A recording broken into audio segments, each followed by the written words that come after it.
Our right Honorable Amama Mbabazi and our Chief International Fundraiser for Karamoja Peace and Technology University, our Chairperson Council, who is with us here, deans who are around in this room, Director Real Estate, Director Communication and Publication Relations, KAPATU, Director Security, KAPATU, Director Legal Affairs, KAPATU, and all the technicians around in your respective capacities, and all the people of God, ladies and gentlemen, I feel humbled and I take this opportunity to welcome our Chief Fundraiser this morning.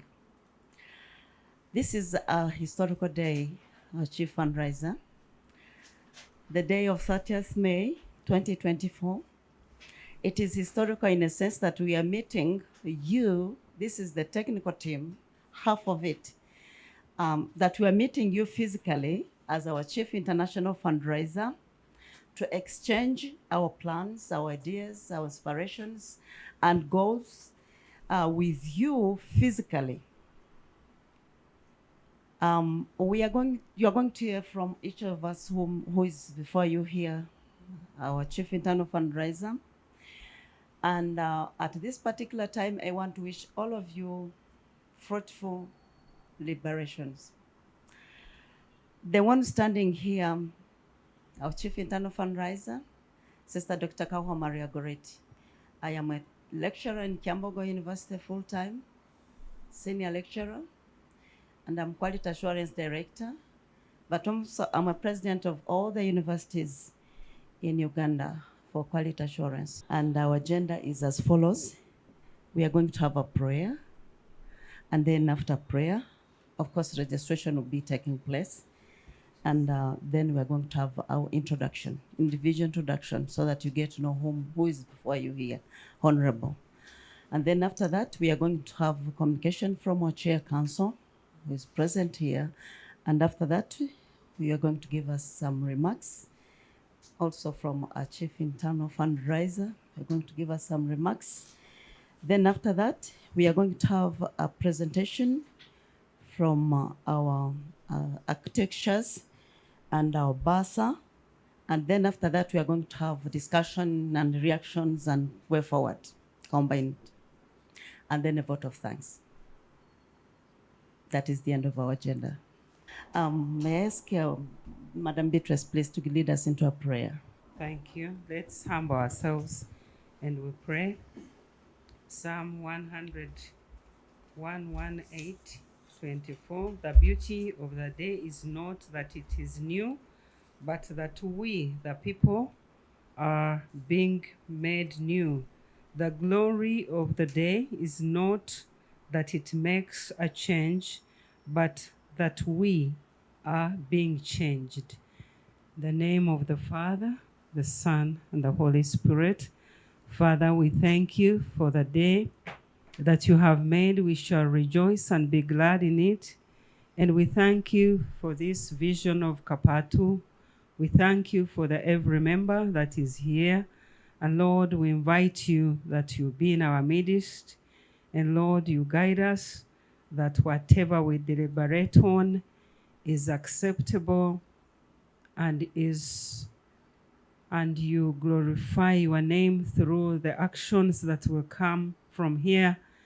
And Lord, God of glory, that we serve humanity as you have unctioned us to do. In the name of Jesus, we pray and believe. Amen. Amen. In here, and for this time, I'm standing here as a director of a Presidential Educational for Peace Scholarship Program for Karamoja, which we brief as PEPSCA. And this PEPSCA is a scholarship initiative from our president of Uganda to mitigate all the roots which are against education, like cattle wrestling, like street children, all those inclusive. And mostly, we are going to emphasize the transformative education. which is hands-on, so that when they are helped, they can change the mind, the mindset, and also the behavior, so that we can maintain them in this university. Because we want people in this university, which I am avoiding talk about, which our council is going to talk about, we want to maintain the indigenous people from there. And as we know, most of them cannot manage the finances. So this PEPSCA is going to help the children of Karamoja with the school fees and with the scholastic materials, so that they are kept in school and they are educated, and they are going to be there to come and teach their own people. As for now, that is all I can say. So colleagues, I had forgotten also that we have got our Deputy Vice Chancellor who is here for us. So we are going to introduce ourselves to our Chief Internal Fundraiser, please. Right Honorable Amama Mbabazi. I'm the Chief International Fundraiser for the Karamoja Peace and Technology University. Dr. Peter Wanyama Obanda. I'm currently the Dean, School of Management and Entrepreneurship, Chambogo University, and designated as the Deputy Vice Chancellor of Academic Affairs.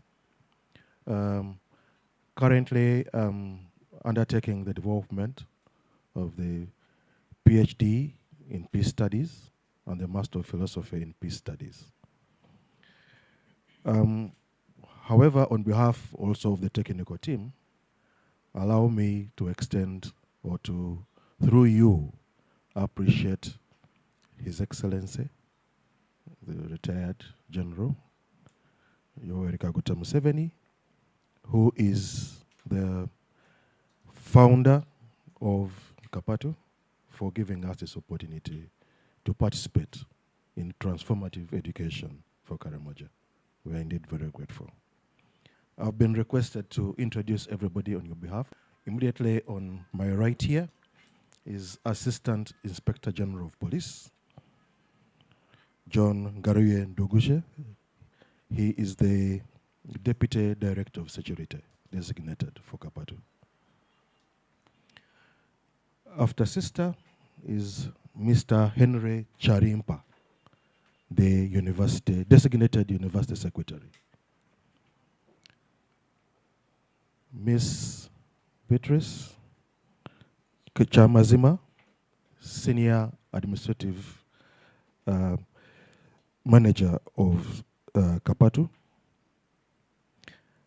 Next, Dr. Dennis Katebire, designated Deputy Director, Research and Publications. Next is Kato Martin, designated Basa of the university. Mr. Eosu Vincent, Director, Real Estate for the university. Mr. Silaji Baguma is the project consultant. Dr.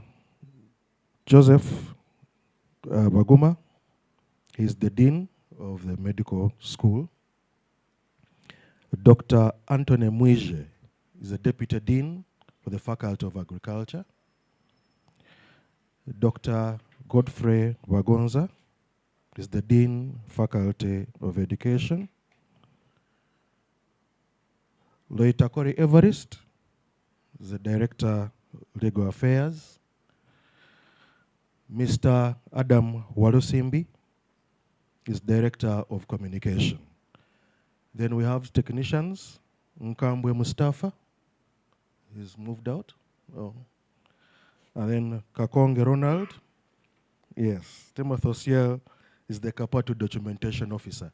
We are already beginning with documentation, the baby steps of the formation of the university, both physically and online.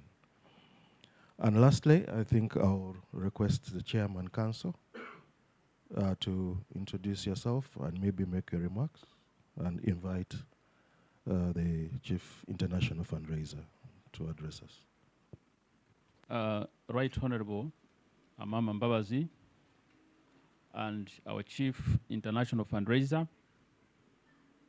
and all of you members here present in your respective capacities.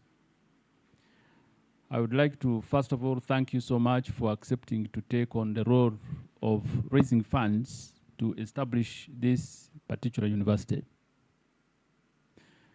Right from 29th April when we requested you and you gladly accepted, we have done quite a lot of work, and the members that you see right here before you have done quite a great job, and we are at the takeoff stage of this university.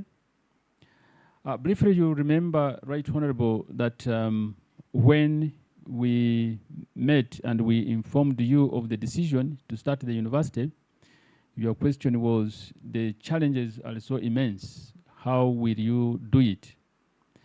And I told you that the most important thing that we had in our minds was the will to push this agenda. We are aware that Karamoja sub-region as a whole is what one would describe as the wretched of the earth. This is a known fact. It does not need to be elaborated. But we have set up ourselves an agenda to provide the 21st century skills to this population so that we are able to transform it. Our area coverage that the research has circumlocated on include Turkana in Kenya, not forgetting Karamoja and the Teso sub-region, and the Sebei. So when we go to Turkana, we also move deep into the interior of Kenya, among the Pokot, and then we come to Southern Sudan in the Equatorial Province of Southern Sudan, because we know that all this population is one family. You cannot talk about peace in Karamoja without talking about peace in Turkana, or without talking peace in the Eastern Equatorial Province of Southern Sudan. What we have been able to find that is very, very striking in recent times is that the conditions of these people in all these areas are similar. So when one is criticizing governments as to why this region has not taken off, it becomes very difficult to focus on Uganda without focusing on Kenya and Southern Sudan, which means the problem is bigger than individual states in the region. And that is why we decided to focus on that way. We have carved out an analysis, and we know that, for example, there are 34 secondary schools in this region, which are able to produce students that are required for feeding the university. If someone is asking where students will come from.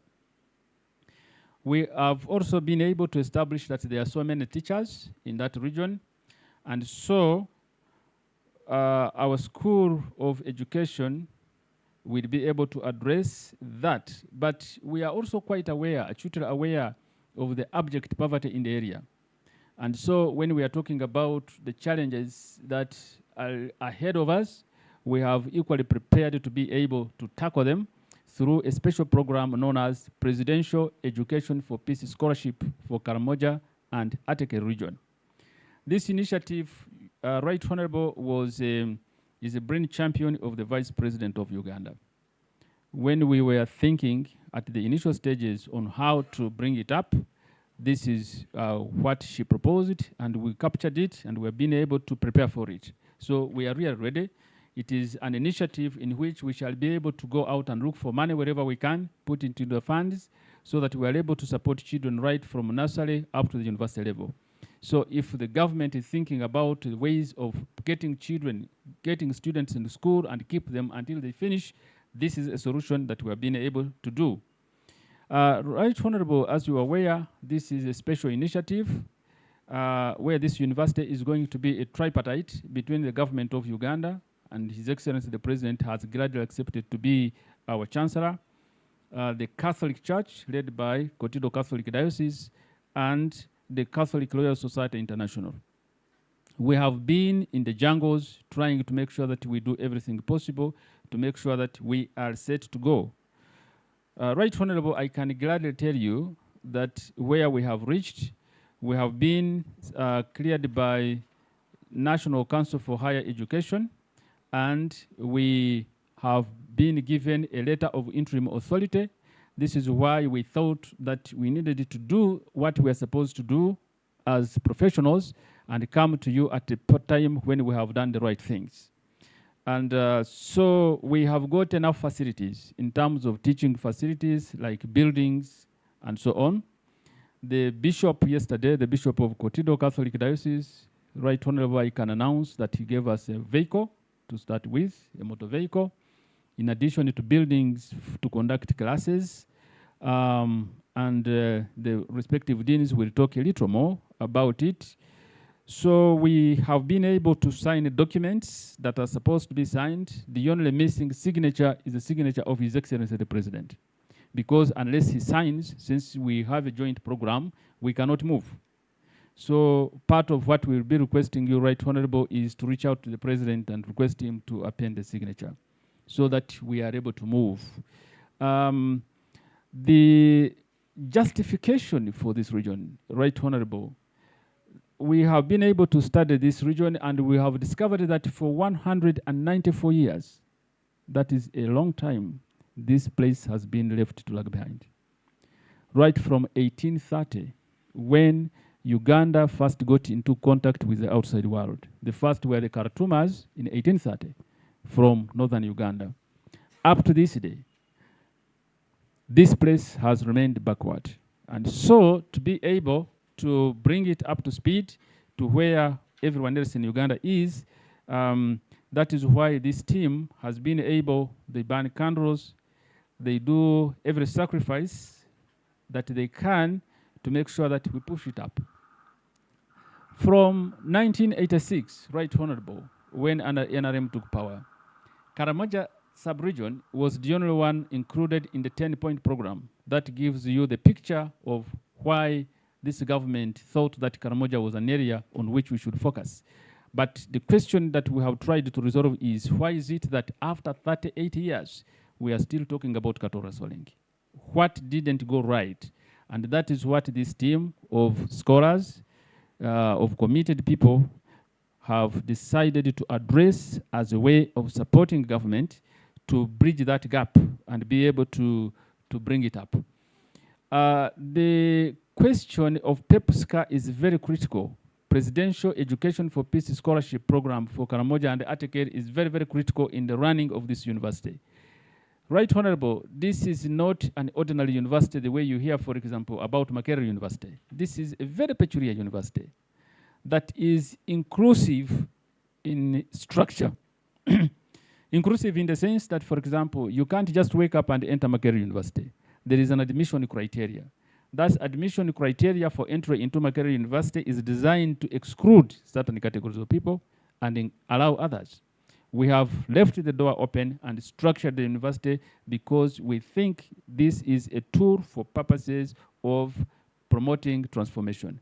And once we take off, once His Excellency the President signs our documents, the speed at which we take off will surprise so many. It will surprise so many. Just yesterday, we came back with the team led by Dr. Baguma to do a needs assessment. We were able to visit Moroto Regional Hospital. We were able to go to Kabong. We were able to go to Abim.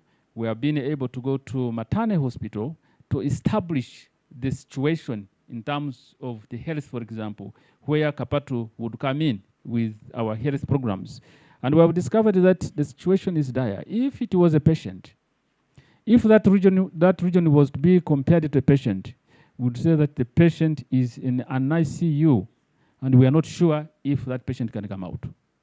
That is the best comparison I can give. For example, there is a general hospital in Kotido district, but there is no single medical officer, no medical doctor in that place. So when a patient is referred from a district hospital, the patient is referred to Kanawat Health Center 3. So in this area, the things are done differently. From a hospital, the next point of referral is a health center 3, because a health center 3 run by the Comboni missionaries is better prepared than a government hospital in the district, because there's no doctor, there is no medicine, everything. That's why I said that if it was compared to a patient, this would be a critically ill patient in an ICU whom we are not sure whether the patient can come out. So a situation where hospitals refer patients to a health center 3, that gives you a picture of what the problem, of the magnitude of the problem. And so that is the challenge at the hands of Dr. Baguma, who is leading that program in the Faculty of Health Sciences. So we have more than anyone can imagine that we can do. That is why we have been having a discussion with the Vice President and telling her, please ask the President to sign, because we can't take a step unless he signs. So that is where we are. Right Honorable, the university is going to be located at the Catholic parish of Christ the King Catholic Parish at Losilang in Kotido municipality. And we have our values which we stand for. We have our mission which we stand for. But in essence, our focus is in making sure that the education that we provide is transformative. Transformative education is different from the normal education that we know. And that will be elaborated more especially by Dr. Obanda. Our objectives are also known, and we have a governance structure, and we have an administrative structure. Right Honorable, the uniqueness of this university is that its leadership is different from the leadership that you know. We have got a chancellor who is the president of Uganda. We have a deputy chancellor who is the vice president of Uganda. And we have a university president who is the bishop of Kotido Catholic Diocese. That makes a difference in the way we work. And the purpose is that this structure is intended to address the gaps, because we can't approach Karamoja as business as usual. That wouldn't be able to work for us. Right Honorable, we have been able to focus, we are going to focus on mainly science and technology, medicine, agriculture, and education. And education, we are going to start with, in education, we are going to start with a master's degree in philosophy, but which is an upgrade with a PhD program embedded. The reason why we start at that level is because, first of all, we have students who are there, but it is also intended to develop capacity building, so that the university is able to move on its own, and then other programs that the deans will talk about. Right Honorable, we intend at the MPhil program that Dr. Obanda will talk a little more about, we intend to have the first students in this program as the heads of state in the Great Lakes region. It has been designed to fit them. And members, I would like to also inform you that Right Honorable Mbabazi has also accepted to take up the challenge to be one of our students. The Vice President of Uganda has accepted to be one of the students that we'll start with.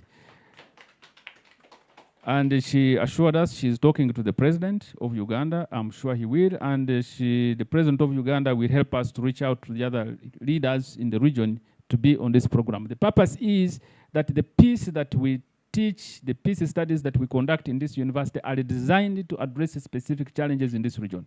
It is not a copy and paste. So that is so far as we've been able to go. And Right Honorable, I can assure you that this team is prepared. At the moment, they are writing programs and doing every documentation necessary to present before the National Council for Higher Education to be able to get a provisional license so that we can start teaching in August. That is the state of preparedness that we have. So far, what has been done, Right Honorable, is that the contributions that have been done, the Catholic Diocese of Kotido has given us, has made available, let me put, all the land that the Catholic Church has in Kotido Diocese. Kotido Diocese covers the districts of Karenga, Kabong, Kotido, and Abim. And the land that is available is more than 2,000 acres of land, plus the facilities.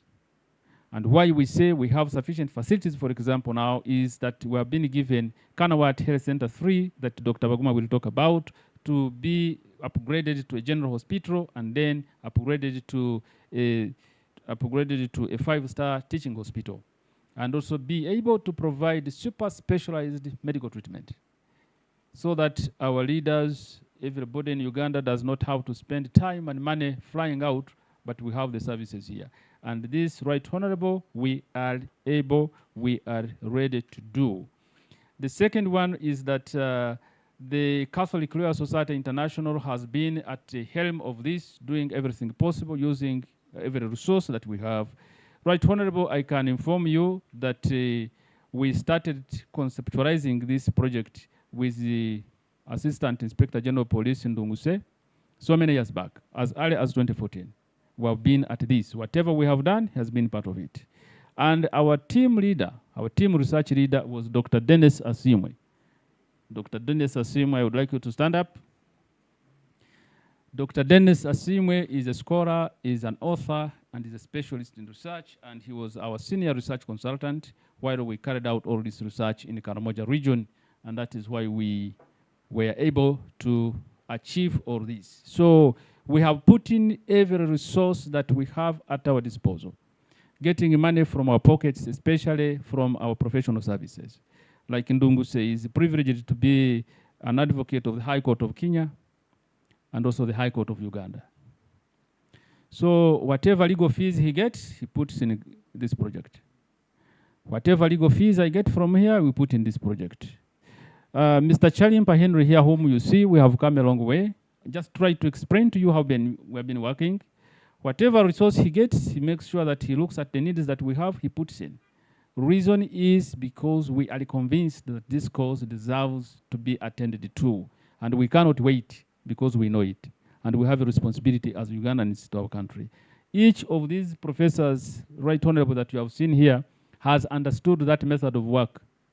For example, when we are in Chambogo University having meetings, he provides us lunch, he provides space, he provides everything, including water, at his own cost. That is how we have been able to move. Today, somebody else was able to do the same. Not from some other organization, but from individuals. So we do this because we are very passionate about this project, Right Honorable. So that is the method of work we've been working as Catholic Lawyer Society International, because we believe in this cause. So we don't have to go out shouting, but we work and our actions speak. The Catholic Church has given us land. It has given us all those properties. Yesterday, the bishop gave us a car. So you can see we do these things because we believe in them. Right Honorable, the government of Uganda, too, has not been left behind. The Vice President gave us 100 million some time back. His Excellency, the President, gave us 60 million. But besides this, they have provided us institutional support to make sure that when we go to Karamoja, we are protected because it is a dangerous environment. To make sure that whenever we want to consult, whenever we want to do anything, the President is available, the Vice President is available to provide the support that we need, and other government institutions. So we have been able to, this is the contribution that these three organizations that have been working on this project have been able to put in. So we are very passionate. All of us have something that we feel that we need to do. If you were to compare it with, if you were to compare this team with the 27 men you started with that were able to lead, they would fit in at the forefront of fighting this dangerous war. We are less than 27. We are less than 27 dealing with a challenge that has defeated all governments for 194 years. So if that is Goliath, you can call us David. We won't mind. So, Right Honorable, the team, we have a team led by our Bassa, Martin, and has been able to work out a budget which is equivalent to, I think, 2.3 billion Ugandan shillings, trillion, 2.3 trillion Ugandan shillings, and that is cascaded across the next 5 years. But the way we have approached it is we would like His Excellency the President, we were assured by the Prime Minister of Uganda last year that this is going to be put in the national budget. So we have reached a level. The reason why we couldn't put it forward quickly is because we were doing budgeting, and budgeting is quite an arduous work. But Martin and his team have been able to do a good job. That budget is ready, and would like to make our humble and urgent appeal that you reach out to His Excellency the President as our first point of call in our fundraising exercise. First of all, to approve it, and secondly, to sign off the technical team. This technical team has been working as volunteers. We need to issue them letters so that they can start working. We need money appropriated so that they can leave the institutions where they are working and focus their attention, because the law does not allow them to earn it twice from the same central government. So we provided the document to the Vice President. We hope the Bishop and I signed it. It is remained one position to be signed by the President so that we can be able to get to work very, very quickly. Your Excellency, Right Honorable, at the moment, we think that major areas of the budget can be handled as a project. And the Catholic Church, led by the Bishop of Kotido, has designed a strategy where we can do it.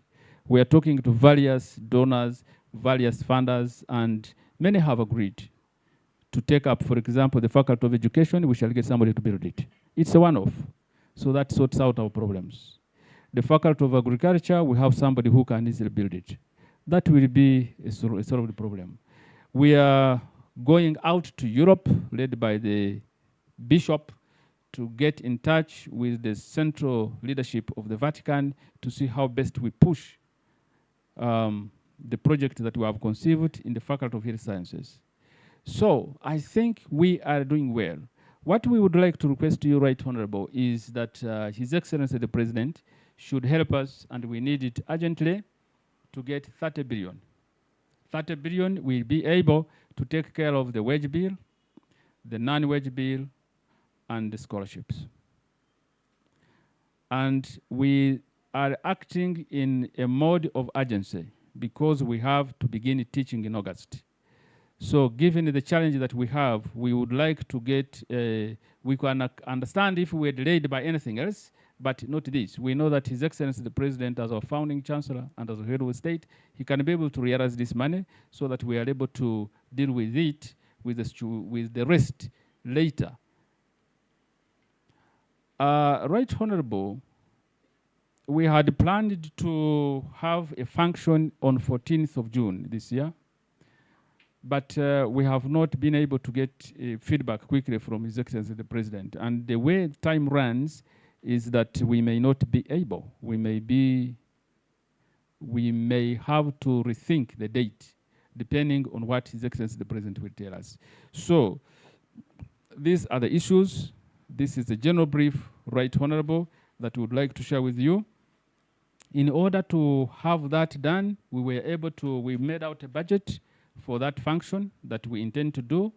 And Right Honorable, we made for you a copy of that. These are hard copies.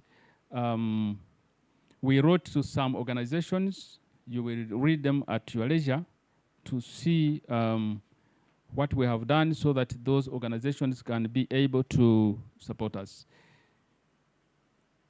as a way to begin. We did so for and on your behalf, Right Honorable, and that is why we copied you in. So members, I would like to stop here my very long presentation and request the Right Honorable to speak to us so that we can be able to listen to the presentations by the members, and then we see how we proceed. Right Honorable, you have the floor to address our members. I'm most obliged, Right Honorable. Thank you very much. So you remember I asked when I arrived here, do I preside over this meeting? And I thought you all said yes.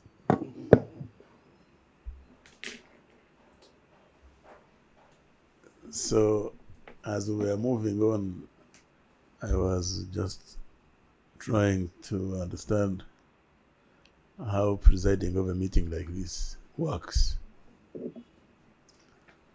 The agenda was set.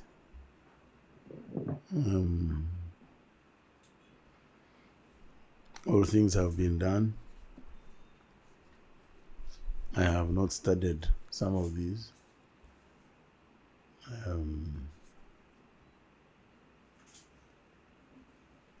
So essentially what I will do is simply manage the process. And we go according to the agenda.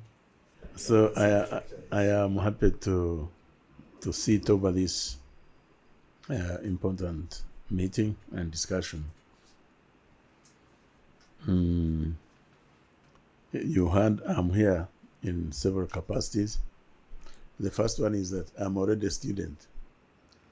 So this is the first time I have witnessed a student chairing professors. Not a bad idea. But it is something I've been involved with for a long time. So I have some rough idea. I have made these points before. I gave a speech. I don't know if any of you was at the launch that day. And I can roughly say that I share your optimism, because once you set your mind on something and you're purposeful, it is achievable. It can be achieved. Obviously, starting a university in Karamoja is an ambitious but noble endeavor. I told Severino and others before, this idea of transformative change in society can only be effectively implemented through education. The mind change you talk of. In our struggle, I had a debate in 1974 with some colleagues of mine, senior in age, Professor Wadada Nabudere, Professor Edward Rugumayo, Yash Tandon, and others. They had just run out of Uganda, and they were at the university in Dar es Salaam, and we had lost many people, comrades, in the attempted invasion of 1972 September, which was led by Obote, and in our own effort, which was smashed by Idi Amin in early 1973.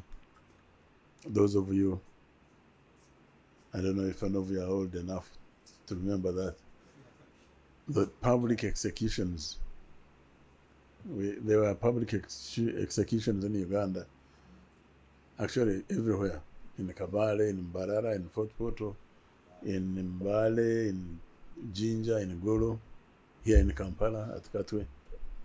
These were our comrades. So these brothers, in their analysis, came to the conclusion that Uganda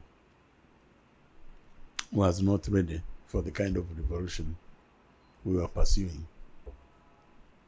The conditions did not exist to enable a revolution to happen. Why? Because essentially Uganda was a one-class society. We're all peasants. We are not conscious of our rights. So for chaps like you, because at that time I was heading the internal operations of our organization, operating from here, and their worry was that I would die like many colleagues had died earlier. And they thought it was not a good idea, because although the cause was good, conditions didn't exist for the cause to be successfully effected or executed. So I asked them, so what do we do?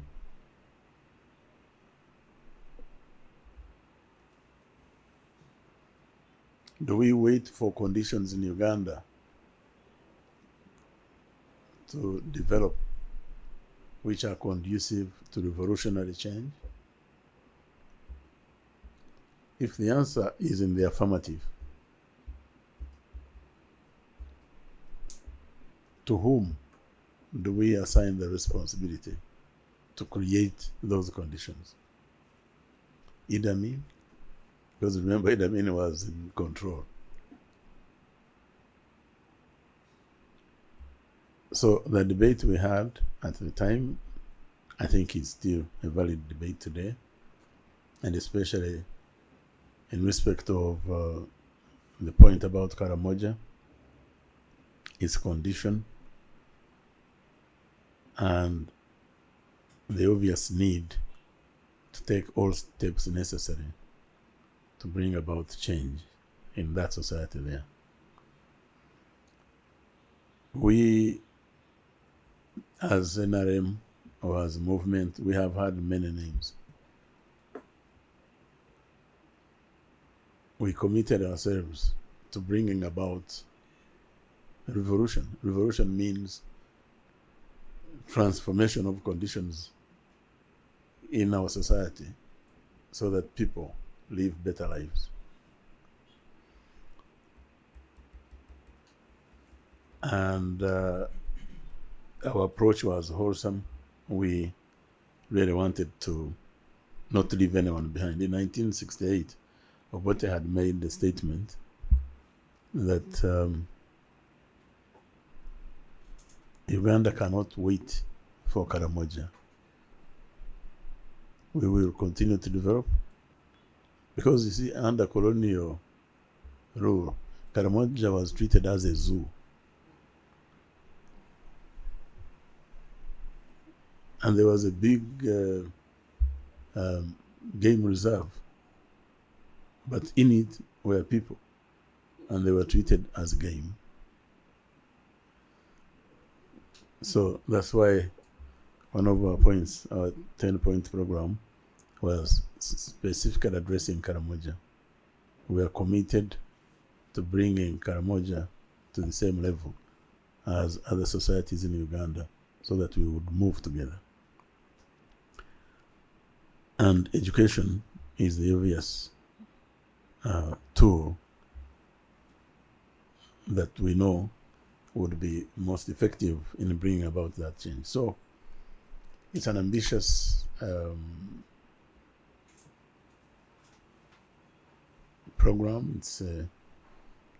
But as I said, it's a noble idea, it's a noble endeavor, and it is consistent with our commitment to bring about change in Karamoja. When Severino came and told me about these things, I said, yes, that's good. Even when we attended the launch of the university in 29th April, so I kept asking, are you ready? Have you handled the legal framework? Are you sure you are in compliance with the law generally and the standards that have been set by the National Council of Higher Education? Do you have their permission? That one I was assured was done, and that's why the launch happened. Then, of course, there was a question about partnership. This essentially, as Severino said, this is a partnership between the university as an entity, and I would like to discuss that in greater detail to know what exactly this is. The government and the Catholic Church, either the Catholic Church at large or at least the Diocese of Kotido. Given my experience, I know that the devil is always in the details. So what arrangement is there? Is there a formal arrangement, or do we go by what we meet and speak? And we met the president, he supports the idea. We met the vice president, the Catholic Church has offered us land. The other day I was asking Severin about infrastructure, and I was imagining, I'm seeing those things. I was thinking along those lines. Then, Severino said, no, we are going to use parish properties. I said, me as a student, where am I going to sit? In Kotido, So I think it's always important to work out details. And in this case, we should have, I didn't hear this in your report, maybe I am out of date, but we should have partnership agreement with the diocese, with the government of Uganda, clearly documented, outlining the roles, the responsibilities, and, by the way, contribution of each partner. I am happy to hear, and it is very clear, that the Catholic Diocese is really ready. They have given you 2,000 acres. They have given you their real estate there. The property is in place. Great. Document these, by the way. Now, you see, education in a country is the responsibility of government. What others do, like the church or even private investors, it's a complementary role. The primary role of educating people is in the hands of the government of Uganda. So we should have clear outline of the role of the government of Uganda in this, and particularly in relationship to the funding, because those are hefty figures I have been mentioning. The other thing I would like to hear about is community engagement, because the whole idea is to go to Karamoja and get these Karamojong out of their nomadic life. It's not easy. That's their way of life.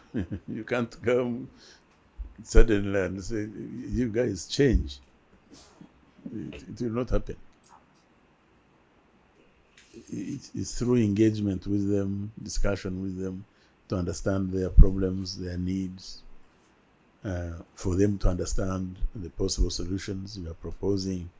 I imagine this has been done, because otherwise, how do you come up with a budget like this? I've not gone through this, so forgive me if what I'm saying is obvious or has been done. It's because I'm essentially ignorant. But it's important for you to come up with this, to engage the community, make the needs assessment with them, for them to identify with the project as their own. This one is very important, for them to feel that this is their project. It's not some investor who is trying to use their conditions to do business, to make profit out of their miserable life. once you have this, I mean, university establishment is a complex and lengthy process. It needs careful planning. It needs patience. It's not something that I would, especially if you want to have, to quote Severino, world class, either medical services he was talking about, or even education as a whole. It needs persistence. We need, the best we can get from the best brains available to us to achieve that, given the conditions of Karamoja. I'm happy to associate with it because I have been part of that effort to bring about change in Karamoja. I'm happy to meet you people because I have not met you before, most of you. And I really want to thank each of you for your commitment to this project and for the hard work that you have put in so far. Because from his speech, you've been visiting the places, for instance, the hospitals. So your passion and dedication, given the enormity of the task, is quite impressive and inspiring. And I have no doubt that we will be able to overcome any challenges that stand in the way of realizing this dream. 30 billion before August, 2.3 trillion, wow. I don't know when, it's a big job. And who is the chief fundraiser? Some chap here.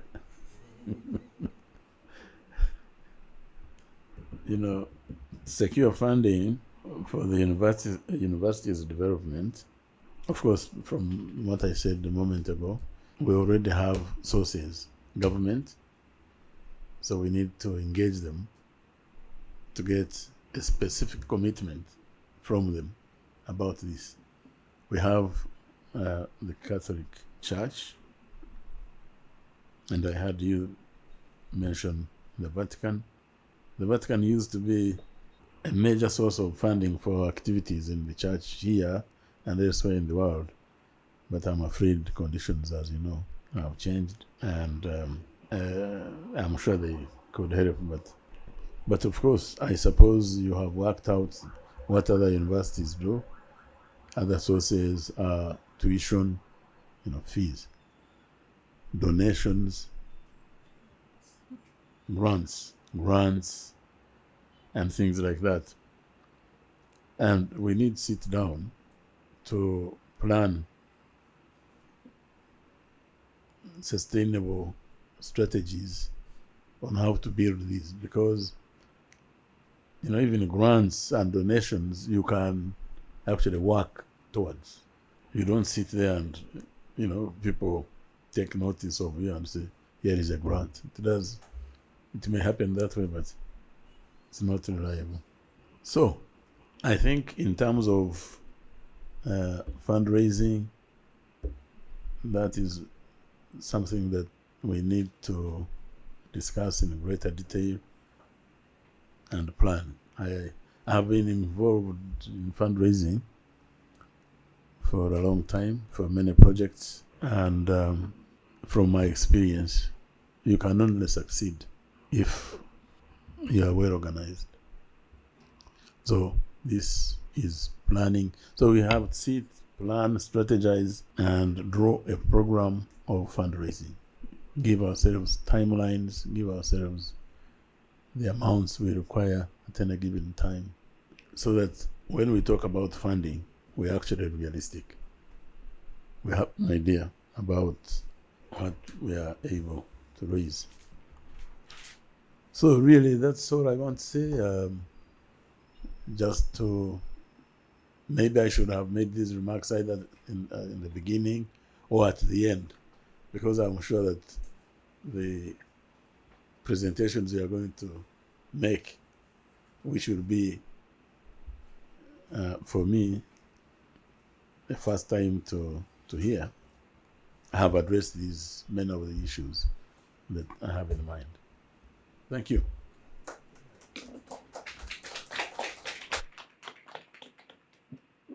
I think at this time, I would request that we start with a presentation from the architecture group. I would have said let's go for the reactions, but we'll come at the same time. Please, architecture, you're on the stage. Right, Honorable Amama Mbabazi, Chair Council of the University of Karamoja, Peace and Technology, Deputy Vice Chancellor, the Deputy IGP, and all colleagues. I greet you once again. Right, Honorable, I'm going to be a little brief on the theoretical part and then more of the practical part.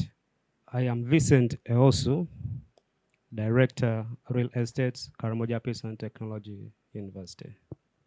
I'm an architect, and I've been working with a Vin and Kron engineering company, my personal company. Right, Honorable, I was assigned by the Chancellor, by the Chair Council of the University, to head a team of the architecture to come up with the planning of the university. The word master plan simply represents a roadmap for physical infrastructure development. The presentation before us further discusses the guiding principles and planning assumptions. We are having, under guiding principles, we are having general campus layout, we are having access points, and then zoning. Under zoning, we shall have administration blocks. We shall have faculty and academic department zones. Then we shall have the institutional buildings and common facility zones, service and amenity zones, staff accommodations areas, student accommodations, sports and recreation centers. Right, Honorable, when we were given the chance, these were some of the steps that we did to come up with what we shall see in the next stages. Number one, what we did was we had to go again and do the topographical survey of the area to know the terrain. And then we had to do the geotechnical survey, that is to know the texture of the soils and the kind of buildings that we can put in that area. We also had to do environmental scoping and impact assessment for the same place. Then the socio-economic survey, and then finally we came up with architectural surveys and designs. Before you, I have a few activities that was done on ground. This is surveying part of it. Where surveying part was done by a company called JAB under surveyor Solomon Wanyama. This before us is a simple Google mapping of our site at Losilang main campus, where the main campus shall be. That is Christ the King, Losilang. The chair talked about the square, the area given to us is about 2,000 acres. But in this particular place of Losilang, we are having 83 acres. Out of the 83, currently we are having facilities that the chair talked about where the lectures will kick off from as the other development kicks off. So the other part that is to be developed mostly is 26 acres. That one is the one that was mapped out. There is nothing inside it. It is vacant, and other farmlands are vacant where we shall put other satellite universities. Right, Honorable, this was the geotechnical activity being done. That is to discover the strength, the capacity of the soils, what building can we raise there, and of course the terrain. Right, Honorable, we discovered our soils are strong enough to carry any building we want. But for a meantime, as directed by the Bishop, we shall do 5-story building. That is for the main building. So right, Honorable, that we are trying to show you that we are moving on. The work has always been moving on. Just like the chair talked about, it's a committed team. We are doing all this with commitment because we want to see transformation within our brothers and within our country and the region at large. On the legend, when you see one is the gate. That is our access point to the university. 2 is our administration building, and then 3 is our Senate building. Number 4 is our library, the one you saw that was moving around in a simple video emotion. Number 5, that is our ICT and Student Center. Number 6 is our Faculty of Education. We are having 2 blocks for the Faculty of Education, being the core of the university. Faculty of Education is one of the most important faculties in the university. The same as that, or number 7. Number 8 is a Faculty of Engineering. That is a Faculty of Engineering. And then number 9 is our dining area. Then number 10 is female residence. Number 11 is a male residence. And number 12, as we see there, that's our sports area, the recreation ground. Number 13 is our ceremonial ground, where we expect you, the first students, to launch on your day of graduation. Number 14 is our students' guard. Number 15 is our staff residence. And where we are seeing P, this area P, that is our parking for our staff cars and probably our visitors as well. That is our master plan. But Right Honorable, on this part that you're seeing here, it was undercut or someone encroached it, but finally we won the case. So we are expanding our university again. This side we are creating a swimming pool. We are creating a swimming pool. University deserves a swimming pool. Then down this side, close to number 11, where we are having male residents, we are going to have our security buildings. We are planning to have something like a detached probably, or a police station. The IGP, I know, is part of this, and we're working together with the chair.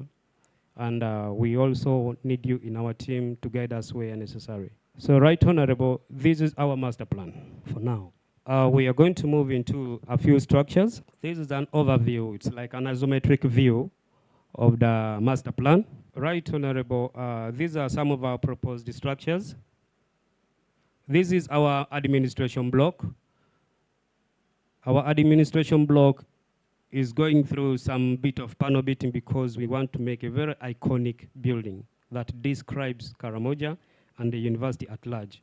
We want to make something very different from other universities within the country and within the region. So currently, this is the view. This is a 3D of our main building. But like I said before, there are features that we want to include in being a Catholic funded university, government, and then the class.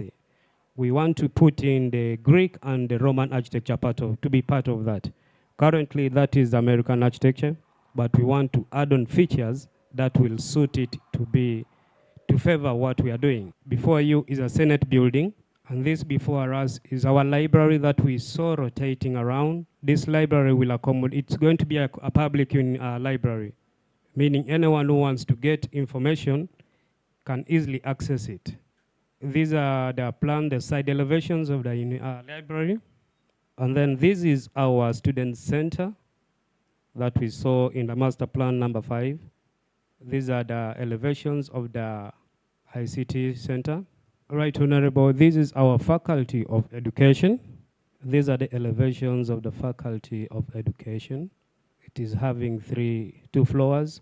Ground floor, we count it as ground, and the first and second. Like I said before, Faculty of Education has got 2 blocks. So this is the other side of the block. Right Honorable, this is our Faculty of Agriculture. It's also having the same number of floors, 2 floors. And this is our Faculty of Engineering. Right Honorable, this is our halls of residence. That is both female and male. And this is our dining area. These are the elevations of the dining area. All right, Honorable, there is one faculty that I haven't mentioned here. That is the Faculty of Health Science.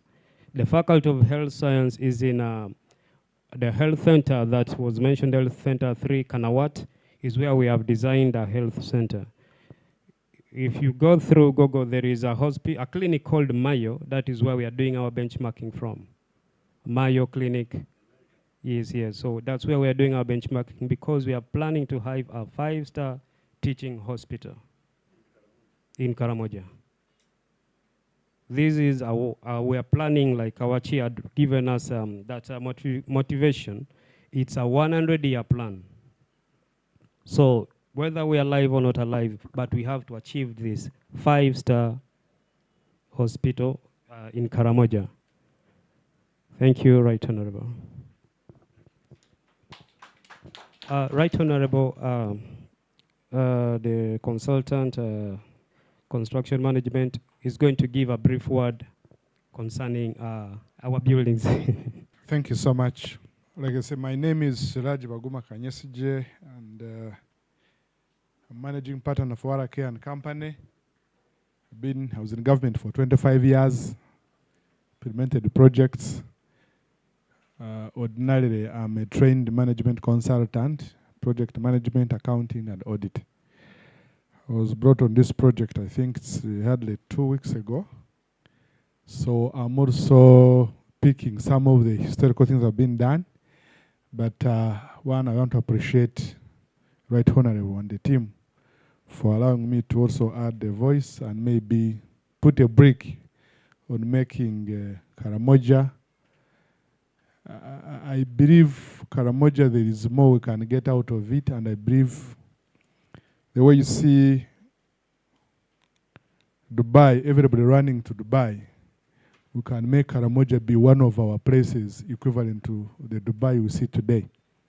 Dubai is a dry land, but right now everybody, for a holiday, they run there. Why can't they run to Karamoja? A week ago, we had a discussion with the director of real estate. We went through some of these drawings. We gave some comments which are being incorporated, especially to make the master plan functionally aligned. Functionally aligned, especially looking at security. We have a director of security here. The place we are, we know what it is. The wall fence. Some of the roads, you can see there are roads that there is a main entrance, but there is a road that is in between the academic staff, housing, and the university. I was told that road crosses straight into the community, and therefore, for purposes of security, that road may need to be revisited. And so that we can put a road down that goes into the community so that we cross that road, it remains within the campus of the university to avoid everybody just entering the university at any time.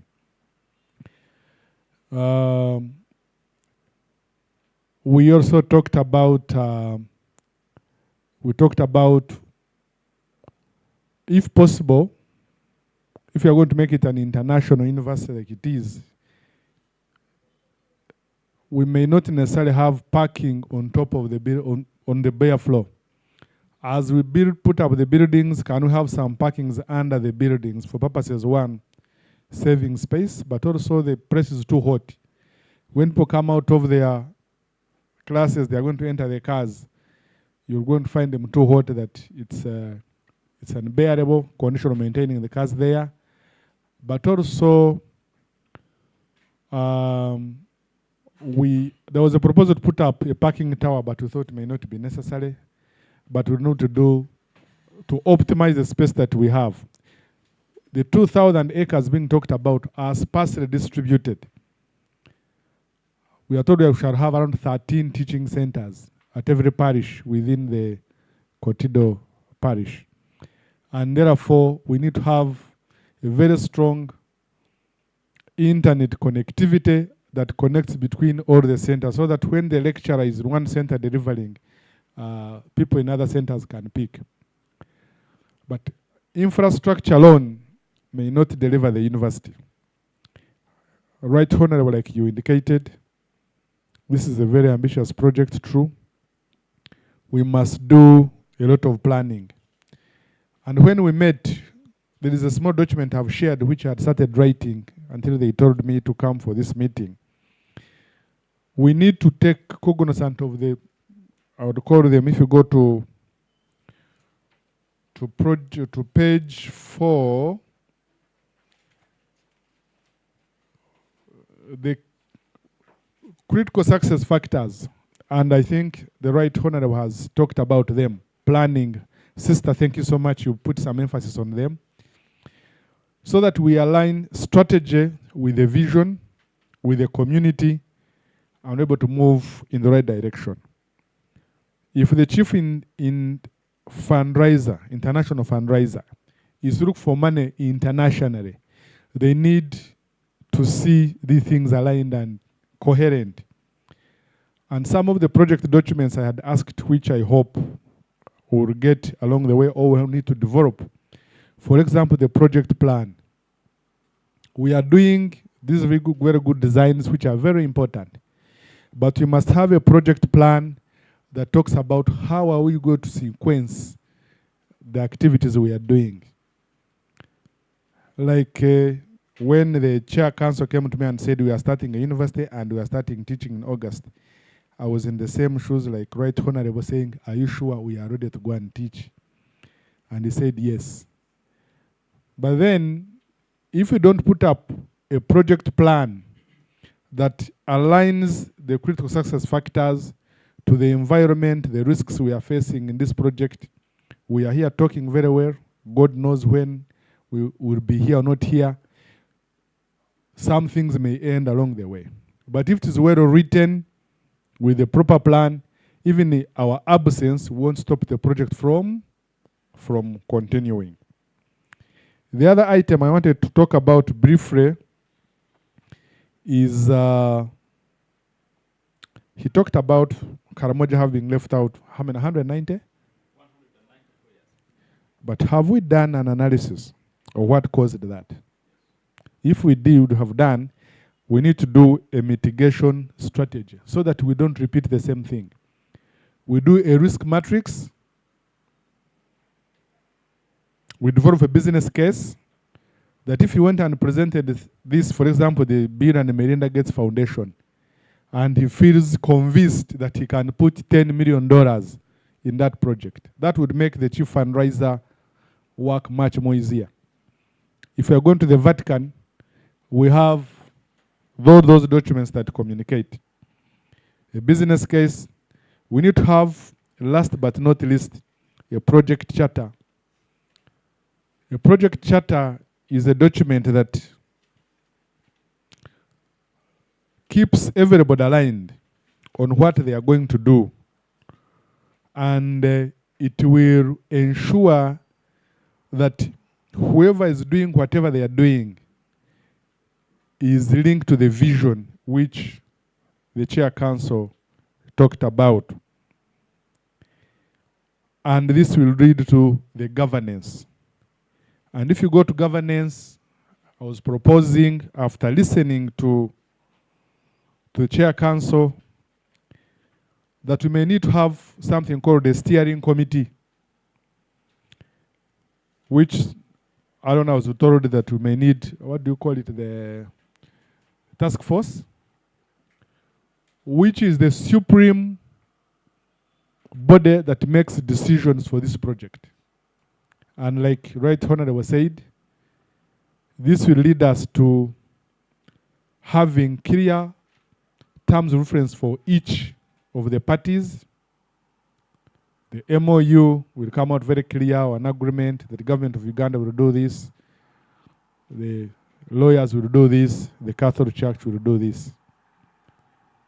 But then, when those come, people who plan for them, it should be the strategy committee, which sits, I believe, would have many of these people, and plans for the whatever that has been agreed through the vision and the steering committee. If they want approval from the discussion, they go back to the steering committee. After we've done that, then we must go to now the implementation. And there are so many projects that have been talked about in this country. But those that have been implemented are few. What normally fails projects which are very good is not the lack of resources, is not the lack of people, it is change management.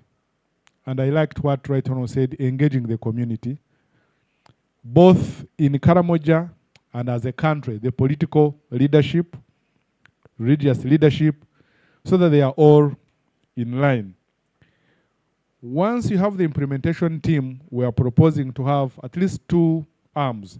There is the infrastructure development arm, which Director of Real Estate is talking to, which must do the design, research, design, and then can source the contractors to put up the projects. Whereas the academic committee headed by the Vice Chancellor can now do the tuitioning and all that. We can't mix all of them into one committee because the roles are different, the deliverables are different, but they all support each other. If we don't align the two, we are likely to conflict along the way. This is what I had looked at for the 1 week I've been on the project. But I believe once we have more discussions, we'll be able to support. Last request to you, Chair, Council, and Right Honourable members, that you need a project management office that should coordinate this particular project. I told the Director Legal earlier on before the meeting started that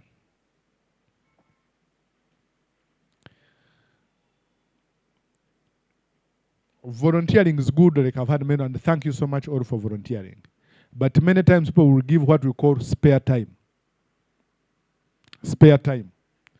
But if you want a project to move, then we must get some key critical resources, put them in place to dedicate their full-time energies to ensure the project moves. I think that's where the Chair Council is requesting for 30 billion to make things move. If we don't do that, then we'll keep talking and running. Spare time may not deliver us to the right place that we are looking for. I thank you.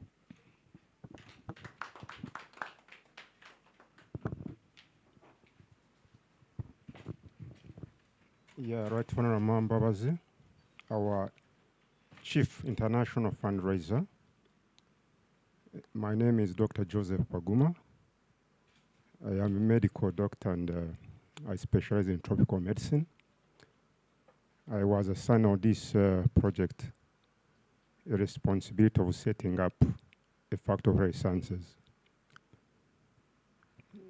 We have done assessments.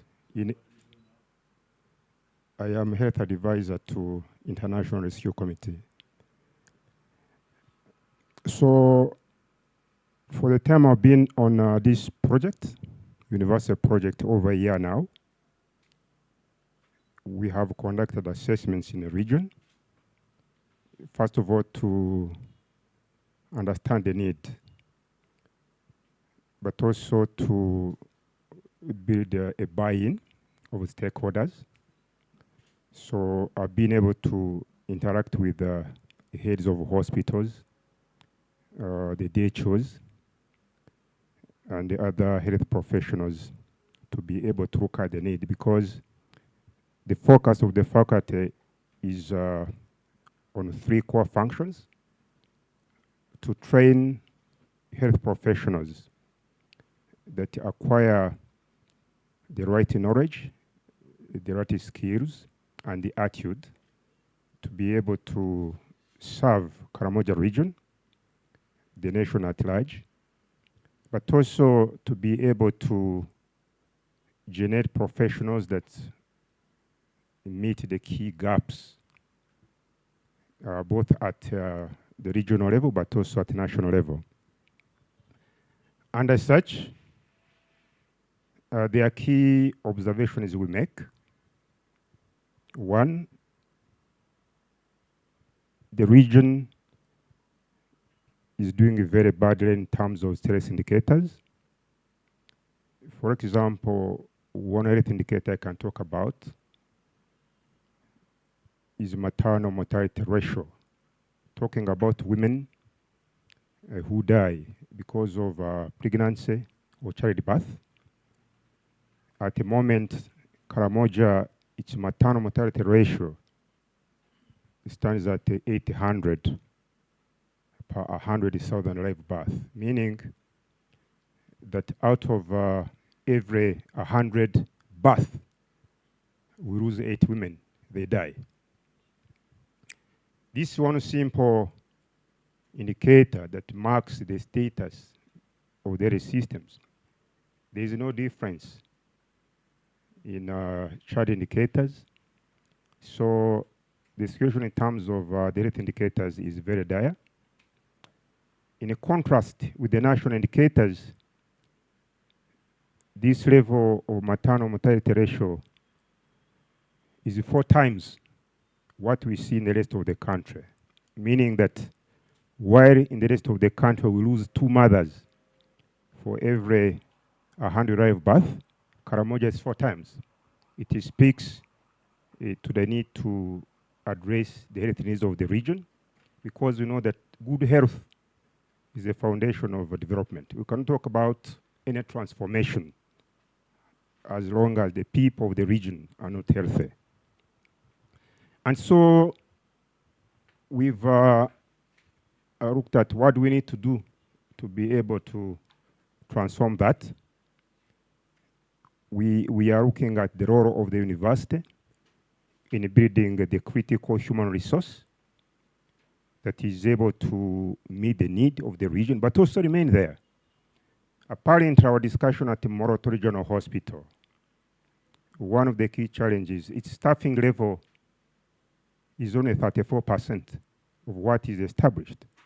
And one of the reasons, it's very difficult to attract people, professionals, to work in a region. Or if you attract them, we cannot retain them there. So we need to generate a human resource that is able to serve, but also that is capable of remaining in the region to be able to contribute to the necessary transformation we seek. And so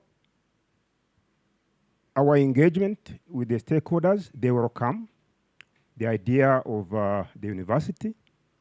They welcome the idea of establishing a faculty of sciences, because they believe it's one of the key solutions to change a status quo. So having factored in our assessments, the proposed faculty is to comprise of 5 schools.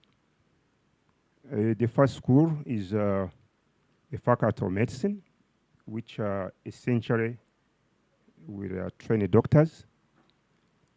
The second faculty is the faculty of nursing and midwifery science, which will focus on training midwives and nursing professionals. The third is the faculty of pharmaceutical sciences, which will train pharmacists and retail professionals. The fourth is the faculty of public health, which will train health planners, health economists, and health managers. And the last is a faculty of nutrition and applied food technology. We specifically look at this faculty because one of the biggest challenges in a region is the issue of malnutrition. And we want to design our program in such a way that they are able to produce practical solutions. For instance, in a faculty of pharmaceutical sciences, we are planning to ensure we have a strong research program, especially on indigenous medicinal plants, to be able to do research that identifies products or molecules within these plants that we can eventually earmark for pharmaceutical product development. Our planning also is linked to eventually establishing a pharmaceutical plant, so that our students are not only studying for the sake of knowledge, but they are able to do research and be able to transfer this knowledge to develop products that can contribute to medicine in a region, but also in a country.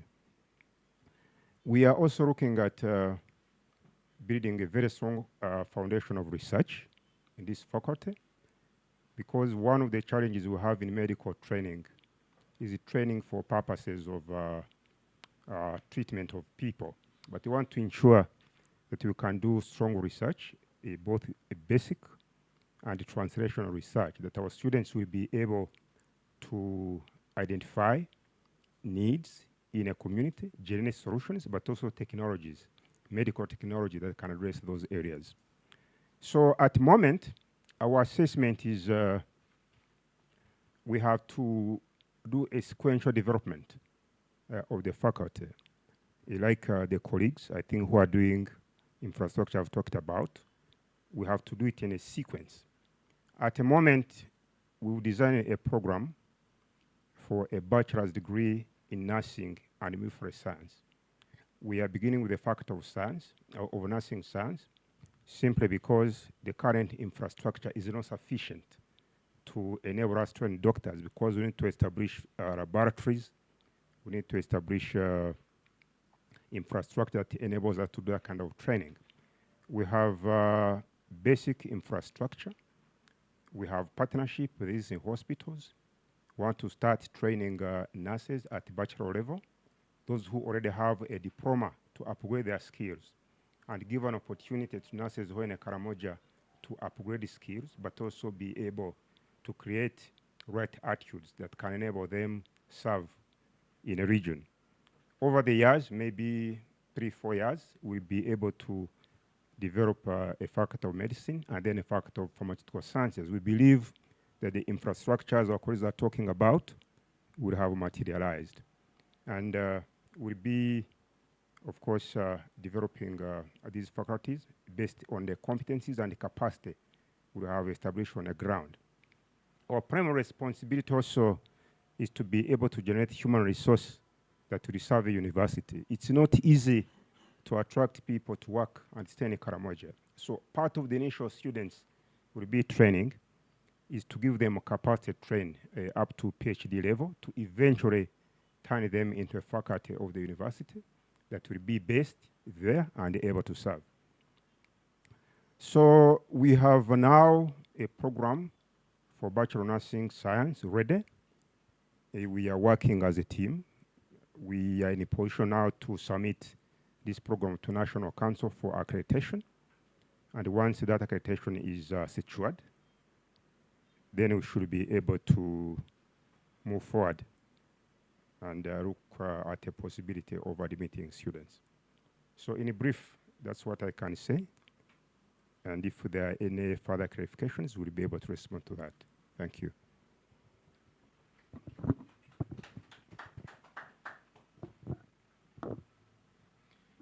This doctor is heresy, even if you don't sanitize. Good afternoon, Right Honorable Amama Mbabazi and our Chief Fundraiser and guest. My name is Anthony Mwije, and I'm an agriculturist by training. I did the Bachelor of Science in Agriculture in Makerere many years back. And then I did a master's in crop science, plant breeding and genetics, and I did my doctorate in the University of Stellenbosch in Cape Town, South Africa, focusing on horticulture. Now, in this project of KAPATU, I was invited to spearhead the start of the Faculty of Agriculture and Environmental Sciences. I gladly accepted because when I looked at the concept, it was eye-catching and mouth-watering. I couldn't imagine a university that would be in touch with the community. I have never seen it before. 13 parishes all having demonstration gardens. The plan is really ambitious, like other speakers have said. So the Dean of the Faculty of Agriculture is Dr. Rochap, JP. He is a veterinary doctor, and he is also a rangelands development consultant, very grounded in animal science, like a typical Karamojong. And I'm a crop scientist. So, you know, agriculture has two lungs, animals and crops. So we're really manning up to that task. Now, when we look at this, when I was given the task to spearhead this, one thing came in my mind. agriculture is wealth and health, like we have all known always. And these days we know when agriculture goes wrong, everything goes wrong. Doctor has been talking about medicinal plants. I can tell you now recently, agriculture is changing. We have good plants that are producing metabolites for health and the other things. And those are also in our domain, and we have somebody whom are also identifying for some of those courses, so we'll be also talking about those ones there. But importantly, the task ahead of us was to look at the environment and the people. Agriculture is woven into the culture of people. And when I was given this task, I thought, how will I teach agriculture? How to design programs, the Karamojong? Their culture, their wealth and health in animals. How shall we approach that one? Outrightly, we thought that we cannot teach agriculture like the way we teach it at Makerere and even in other universities. Because a Bachelor of Science in Agriculture that is quite wide makes no people specialists in anything. So we thought we need specialized programs for these people in Karamoja. So Right Honorable, our project on the Faculty of Agriculture and Environmental Sciences looks at programs that will match the teaching to the environment, to the culture, and the aspirations of the people in Karamoja. If these people are pastoralists and are living in agro-pastoral areas, let's give them concrete ideas in animal production and rangeland sciences, and let's also give them concrete ideas in producing crops and forage crops. So this informs why we have advocated, and through Chair Council have been actually telling him we are going to do this, and if we finally also allowing us to do it. A Bachelor of Science in Crop Science and Soil Science. A Bachelor of Science in Animal Production and Rangeland Sciences, and we are also associated with the diplomas of those ones, and we are going to be delivering those ones in terms of full-time and also in service to help train the capacities there.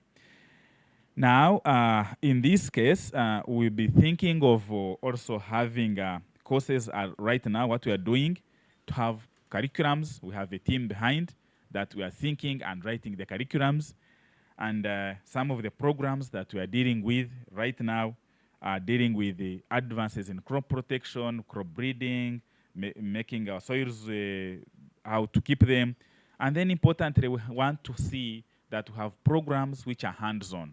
Limit theory and increase the hands-on. We're thinking of an ambitious way of having 40% theories, 60% hands-on, with interesting internships and research terms where students engage with their community and were able to see what they are trying to do, with a view that those ones who pass through our hands must change at the homestead level and maybe have cottage production units, among other things like that. So within this, we have also interesting programs in the animals coming in, apiaries and etc. And as somebody says that a project charter, we're also looking at the growth on this faculty. Right now, we are saying we are going to start with the Department of Plant, Crop and Sciences, Department of Animals for the kind of people we are going to address.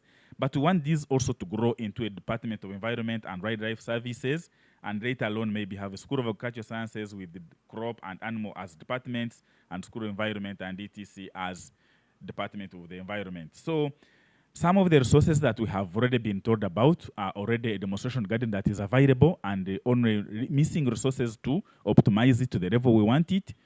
Chairman Council today was telling me that the land is not a problem, and there are also other resources that we have been told which are coming from other government agencies like tractors from MAIF and among others. So I think that where we are really on the right path. We have a very good experienced team, and we are motivated to really see that we also put our hands on something that will change the community that has been elected for some good time. And I want to conclude by thanking the Chair Council and all colleagues for their time they have put in, and thanking you, our Chief Mobilizer, first, for the work you have done for this country. I grew up knowing that one of hard-working people in the government. And actually, there's a time we believed you are single-handedly holding almost key sectors around. So it is glad to see you today. It is my first time to come close to you.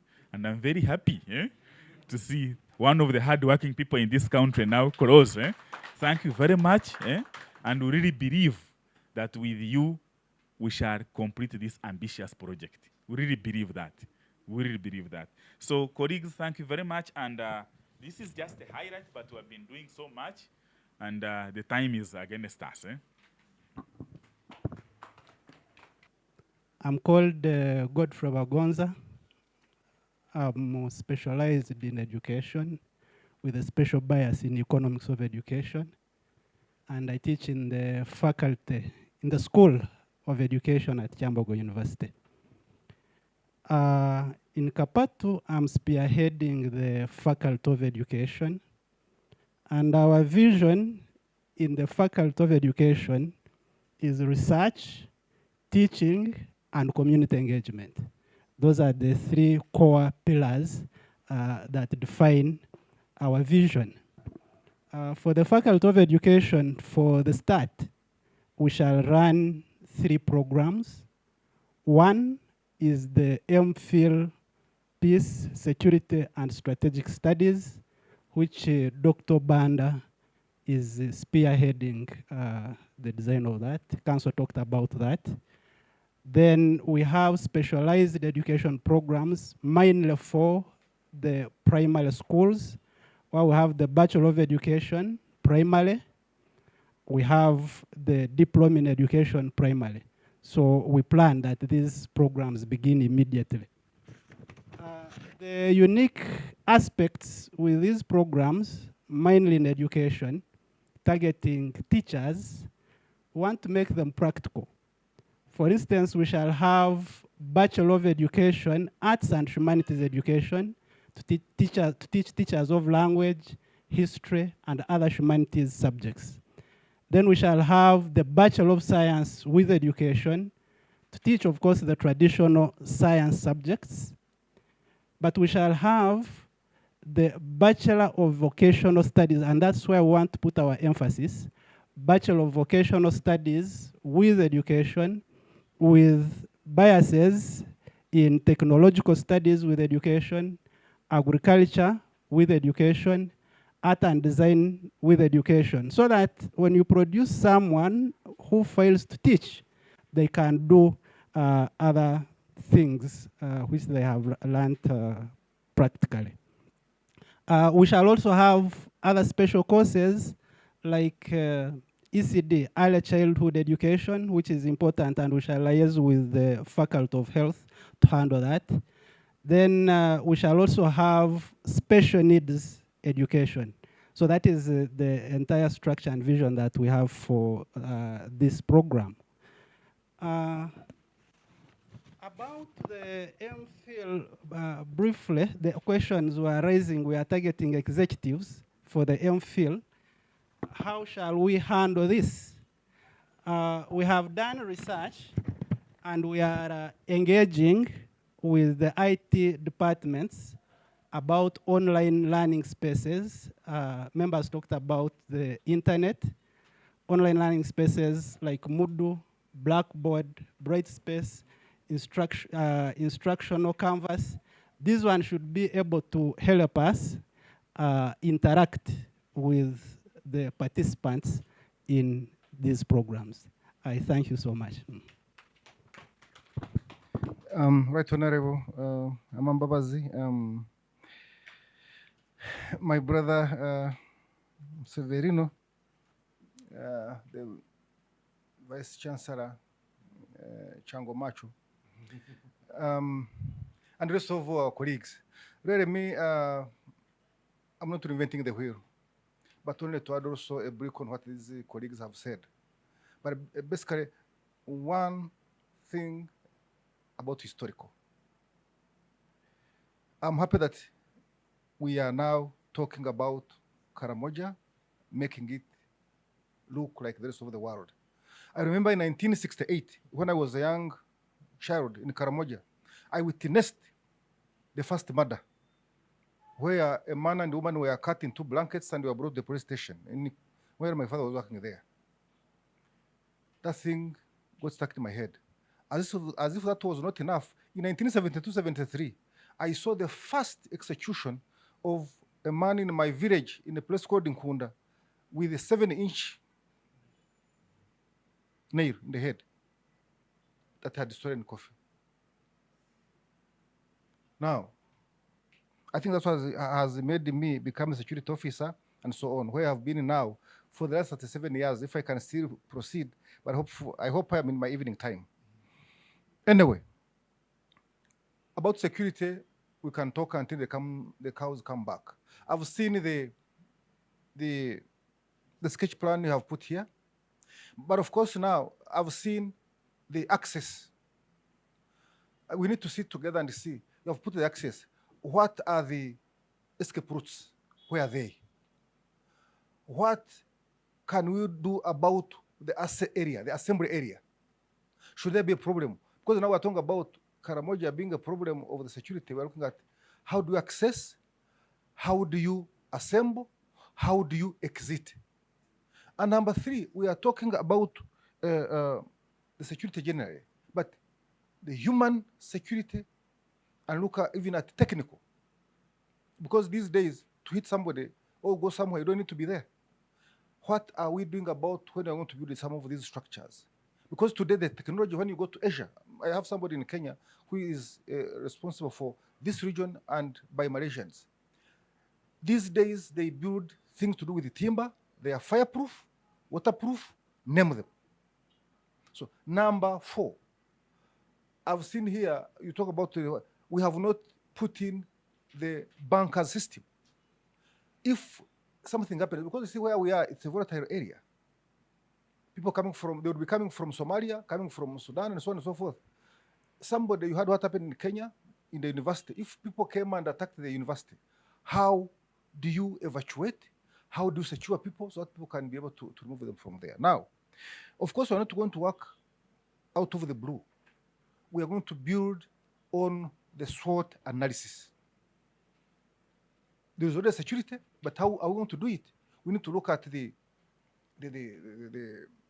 strength of security within the area. We look at the weaknesses, the opportunities, and the threats that we have. So I think when we are going to do this, I want to sit with you, the architectures. We see how do we put this one on the ground.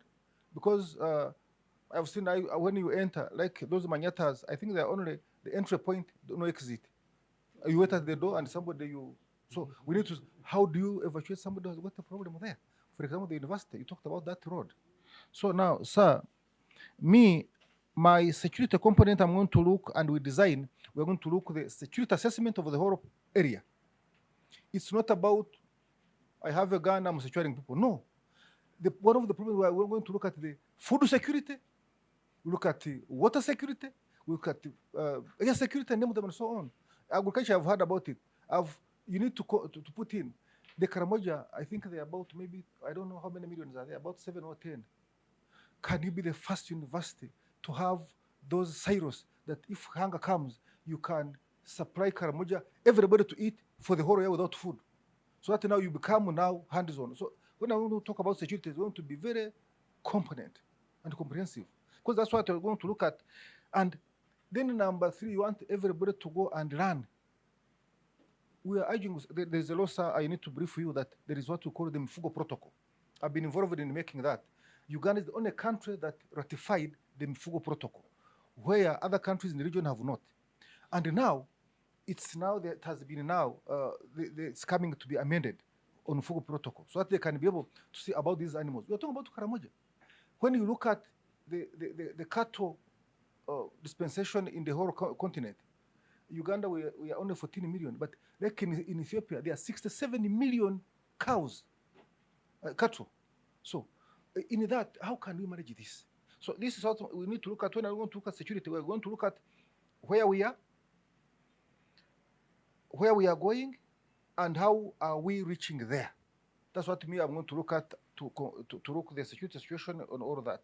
So, sir, time is not our ally, and I think we need to look at all of this. Don't look about the infrastructure and human beings. It's so enormous. Because now you're going to teach the Karamojong. You know, they have been asking that they want some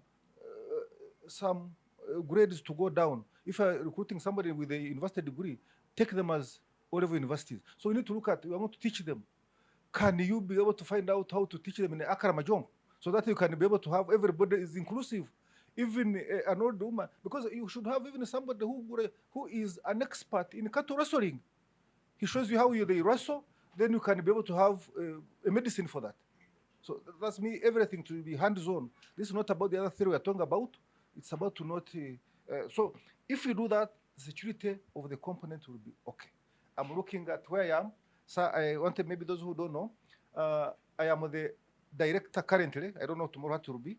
The director of Counterterrorism Center of Excellence for Eastern Africa, right away from the Horn of Africa up to the Oceania, including the Seychelles and the Mauritius and the Comoros. So I can see the influx of Karamojong girls and the boys going and joining Somalia. I don't know. By the time they come back, we are going to have possibly a Ugandan-made terrorist, what do you call it, the suicide bomber. So this is my problem that we need to look at and stop this. So, then on the other hand, and now I think when I go into this, of course I will seek your advice. I want also to phase out so that I go into writing. Those who have not heard about me, you can go on Amazon. You'll find I am writing, and I'm in my third book. I've written the Countering Terror as Countering Terror, the law as a potent antidote. I've also written on the royal laptop of the Queen that got lost, and we got it here. So my third book is on about to begin the terror attack, and the rest is in the offering. You go on Amazon, you'll be able to access. I'm also an author in my own capacity. Thank you so much, sir.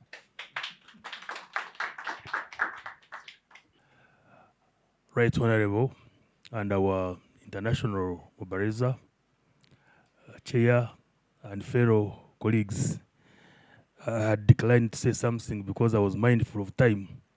But now that the Right Honorable has given us more 1 minute, let me say something. Right Honorable, like he said, we are all Ugandans and we've all been concerned about the children on the streets from Karamoja sub-region, and all of us have been cracking our heads every time we see them. So one time I proposed to him. I told him, but we can manage these children. And I told him that me, I'm a product of Kadogo School. For those who don't know Kadogos, these were children that participated in the liberation struggle for this country. And when we came here, the leadership, Amama Mbabazi and his team, sort of what to do for us. So they said the best thing we can do for these people is take them back to school. Now, you have people who joined the army in 81, 82, 83, 84, 85, and those who joined when we were captured in Kampala. But they were all underage. 9 years, 10 years, 11 years, 12 years, 13 years. And then they are here in combat with guns and their soldiers in the National Army. It was actually a crisis because the international community had started raising issues with us. So in the leadership's wisdom, they chose to establish a school called Kadogo School. Now, we were people from different walks of life. Somebody who joined when he was 9, maybe had never even gone to school. He didn't have parents. He didn't even know. We were even naming people Ruachiwoga, Ruawati, because they didn't have any sort of origin. So we said in a brief, we said, look, if that project could succeed,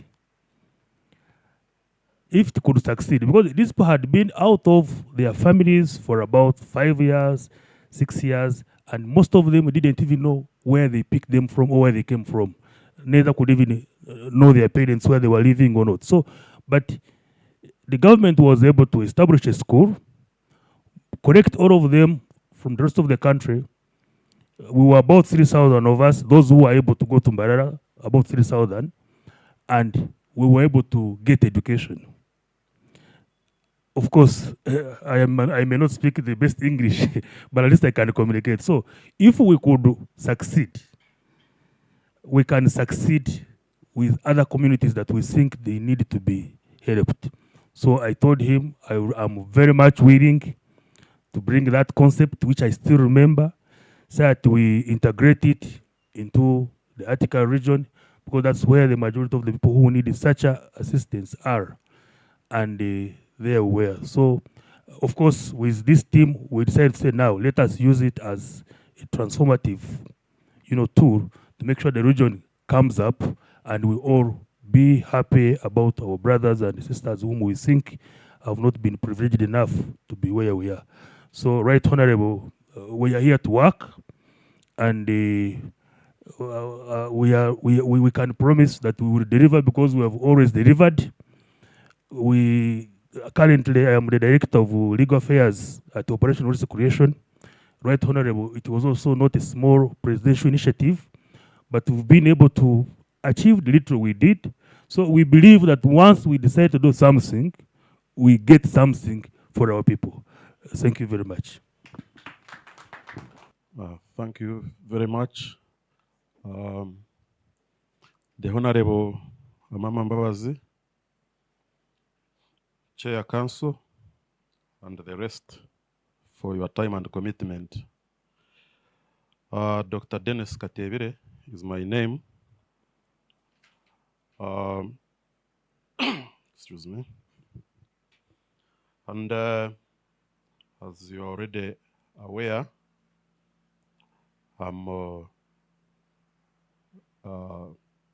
the designate Deputy Director of Research and Publications, to be working in that department with Monsignor Daniel Nabuya, who was not able to be here.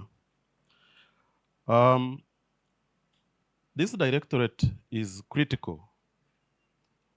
This being an academic institution, but also an institution that looks to be outgoing, to be involved in community engagement, but also particularly this being an area that requires specific focus to change the minds of the people, to ensure inclusive development. And a university like we have emphasized, that will be emphasizing transformative education. The Directorate of Research and Publications will have a full plate. Briefly, this directorate works with the rest of the academic units. So whether we are talking of engineering, health sciences, education and peace, agriculture, environment, and whatever, the research agendas have to be in sync, have to be synchronized for the realization of the goal and mission of the university. And this is what the directorate really looks at.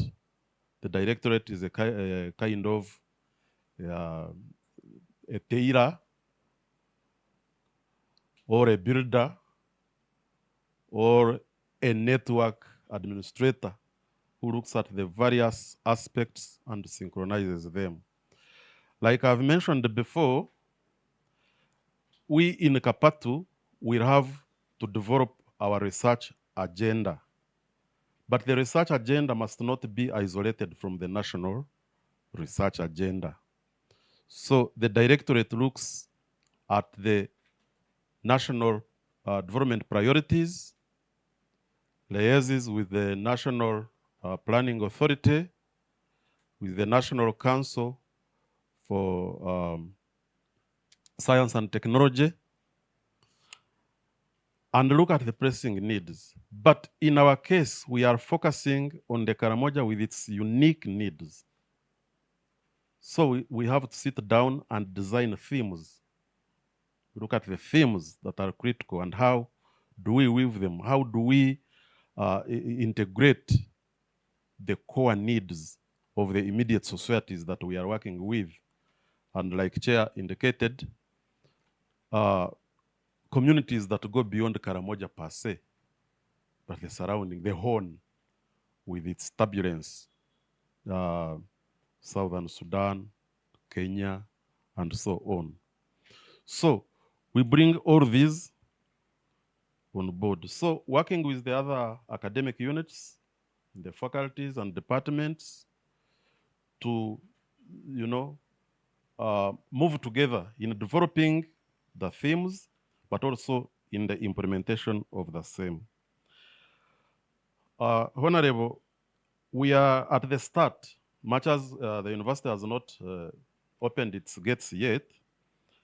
We are already coming up with a flagship publication, the KAPATU Journal for Peace and Mindset Change. This is going to be a flagship. Of course, the different faculties and departments at a later date will be able to set up their own academic journals, which will also, of course, be under the ambit of the Publications Directorate. But this one is being envisaged as a flagship, a flagship academic journal. And secondly, we are coming up, or rather we are starting on a documentary. Karamoja and the environments, with its deep history of disadvantage and the unique challenges of having to bring it on board, we are also thinking of coming up with a documentary, well-researched documentary. 1 minute, sister. A well-researched documentary, which we actually have to plan with the team, Mr. Warusimbi and the other one, I don't get the name, the guy who was here on the... We have to sit down and design the kind of documentary that we are going to do, the major themes, the major areas that it has to capture, and everything that goes with it. This is not meant to be a major presentation. So with these few highlights and in consideration of the limited time, I thank you all very much for listening to me.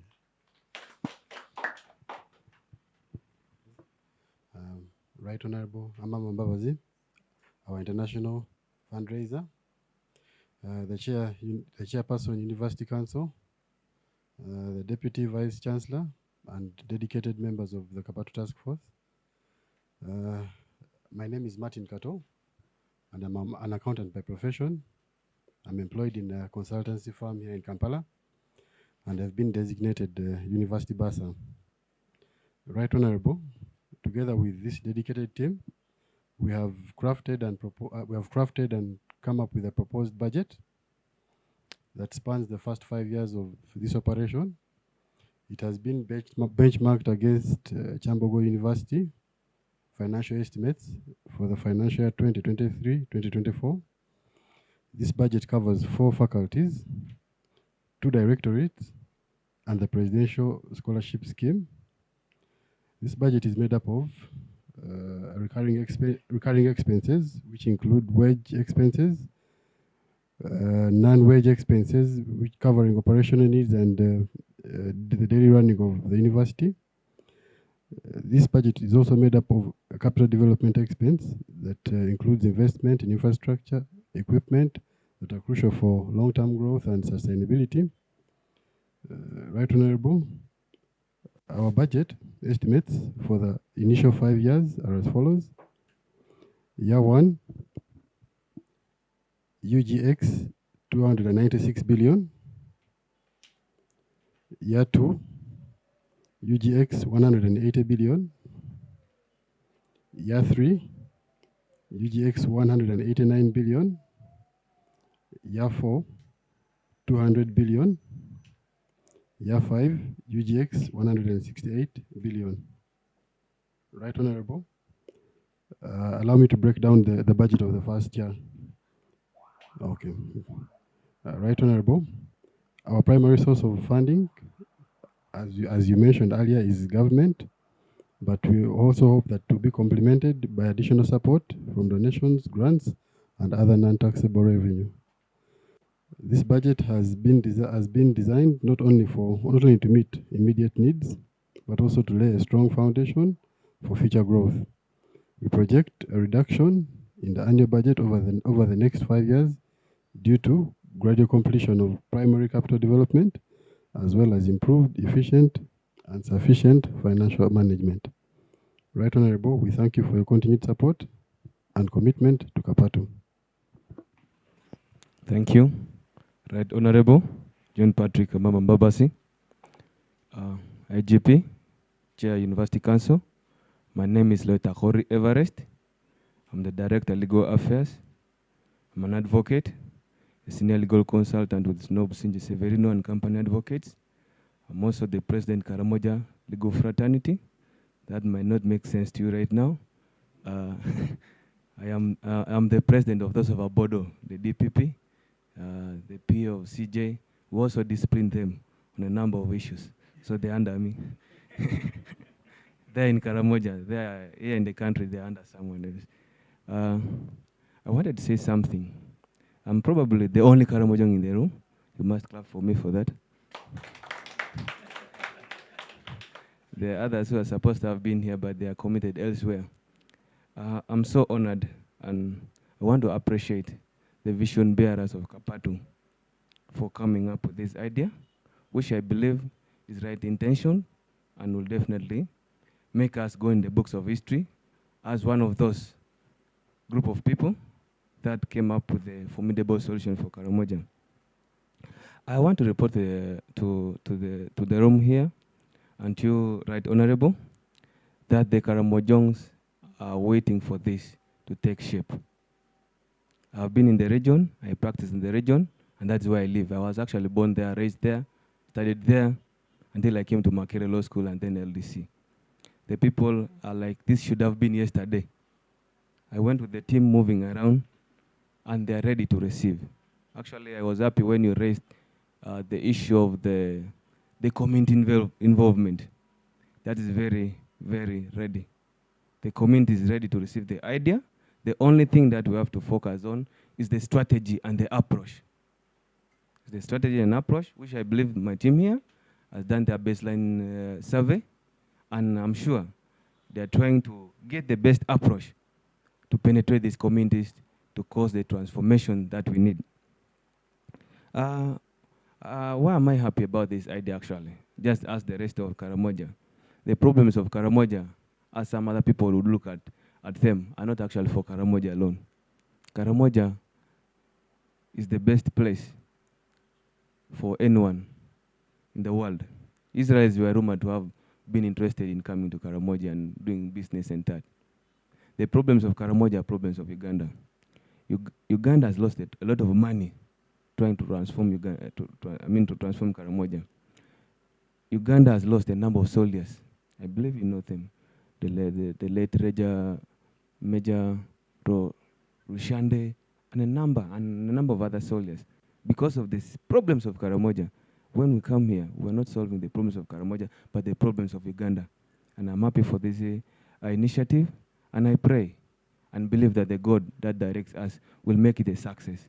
And lastly, I want to appreciate again that this is my probably third time to meet Right Honorable JPAM. We have worked before in Go Forward.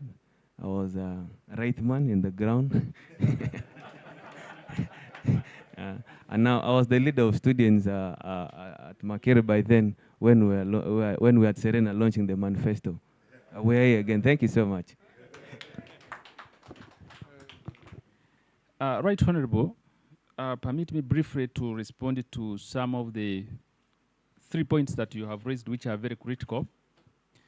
Right Honorable, you raised points about partnerships.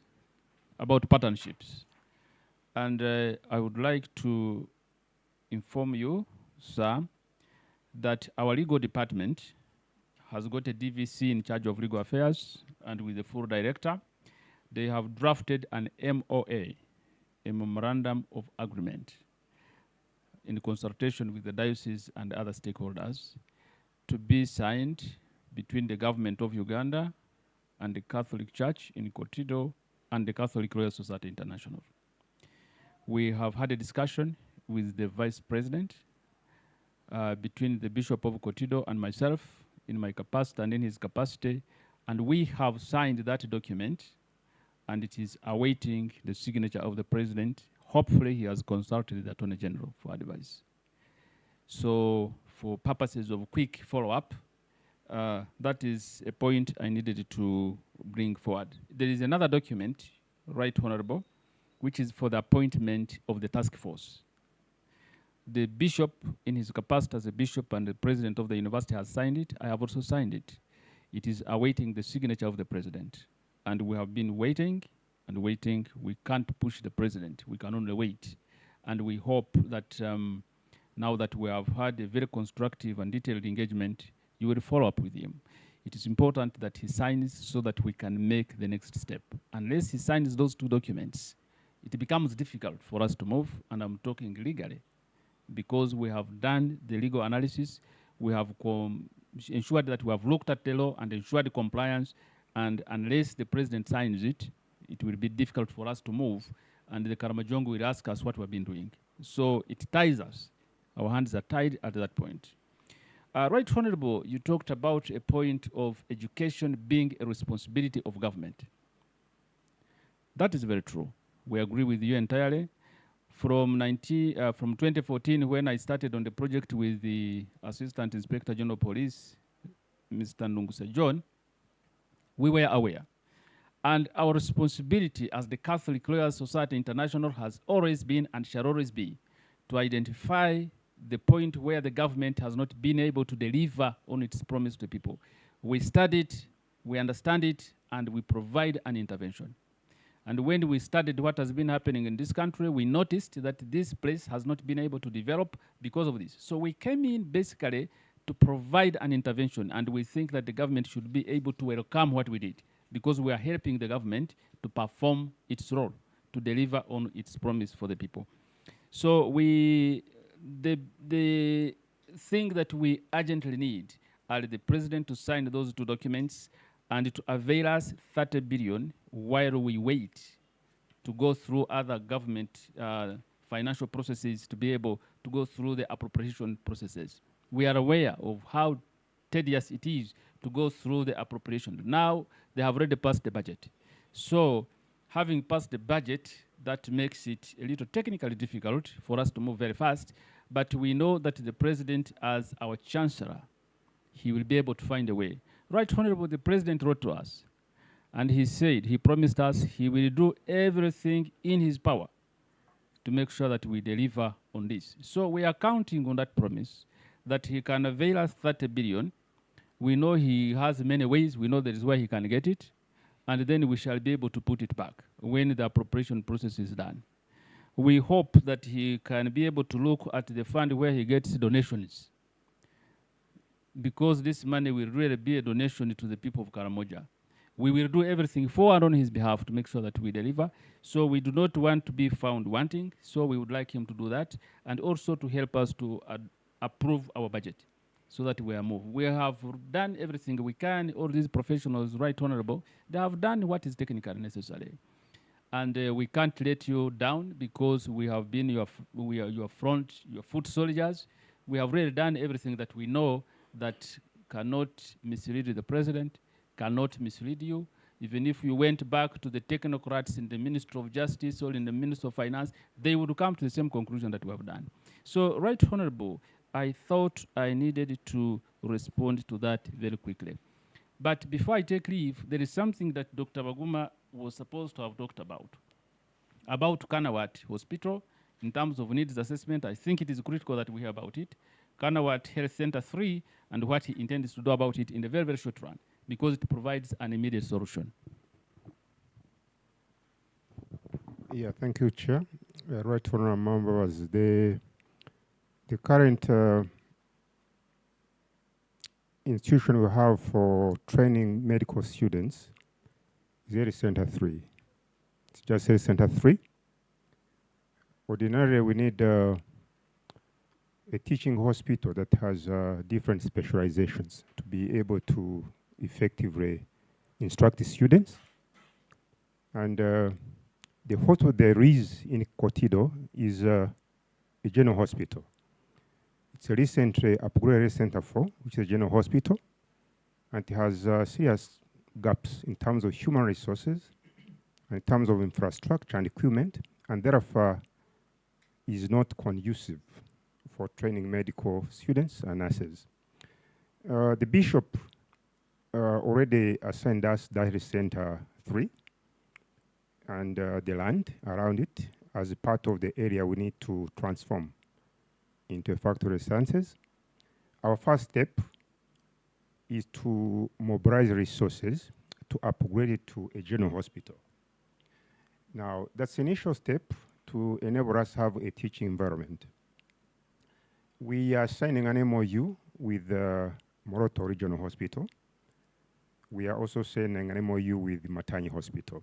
They provide a backup as clinical training sites as we transform this Health Center 3 into a general hospital. The architectural team we've already discussed the infrastructure requirement. They are already working on the designs of the infrastructure. The ultimate is not actually to stop at the general hospital for teaching purposes. The ultimate is to establish a super specialized teaching hospital in the area. And even as we train nurses and other doctors, we've already analyzed Vision 2040 and the direction the country is looking at. And they want to develop specializations in the area of cancer management, in oncology, in the area of nephrology for kidney issues management, in the area of cardiology. And these are the basics we need to start developing, but we need to look forward to establishing the necessary teaching environment for us to effectively train these students. We are also looking at international collaborations to be able to ensure that we can build the competencies that complement the gaps that we see in our country, that in the future, this university teaching hospital will be a center of excellence where we need to manage all conditions that at the moment our citizens are seeking abroad. So that's the direction. At the moment, it's upgrading Health Center 3 to a general hospital, and over time, transforming it into a super specialist hospital. Thank you. Right Honorable Amama Mbabazi.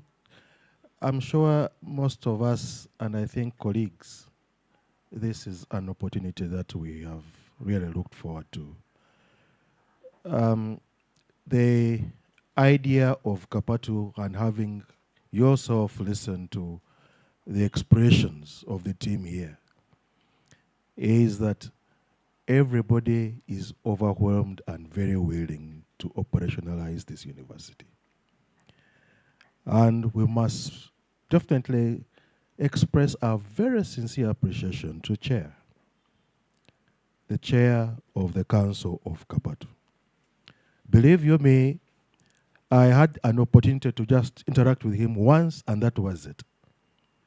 And I think because I didn't even know how and why I was even how I was even made the Deputy Vice Chancellor for this university. And I'm still amazed. But that is definitely the kind of enthusiasm which has definitely been expressed here. When we went to Losilang, it was my first time to go to Karamoja. And I felt not only in love with the place, with the people. And it concretized the vision within which we have for this university. And I must tell you, Right Honorable, that it came from a one man's vision to everybody's vision. And all the team here, frankly, owns and shares the same enthusiasm that we have for KAPATU. From what we have been able to express here, the main purpose here was to just convey to you that operationally we are set. At an operational level, we are set, and that has been the main purpose. To fast forward, brief you in case you had any doubts, which you had expressed on the 29th of April, 2023. This is now to let you know that we are set. We are only waiting at a strategic level, at your level as the Chief International Fundraiser, at the level of His Excellency, the Chancellor of the University of KAPATU, and the steering team to simply let us start and be part of history to transform the Karamoja region and help the people socially and economically live a better lives. And that is the enthusiasm and that is the kind of spirit within we see the team here. I wouldn't love to lie that I'm going to say anything more than that, but the team, technical team KAPATU, thank you very much individually and collectively for being there for this university, demonstrating it here at a steering level committee, and our chair for guiding us. And we want to reiterate again that we look forward to meeting you more and more should you give us that opportunity. What you have just got here was just a tip of the iceberg. We have dreams, we have visions, we have plans, and we're enthusiastic. None of us is from the Karamoja region, but believe you me, we are definitely, one of us is from the Karamoja region. But we have committed ourselves to make sure that all our programs are inclusive, and especially to get about our programs and our plans. Why don't we make them inclusive? With those few remarks, please, we want to thank you so much and look forward to another opportunity. If you can offer it to us, we shall be very grateful. Thank you very much.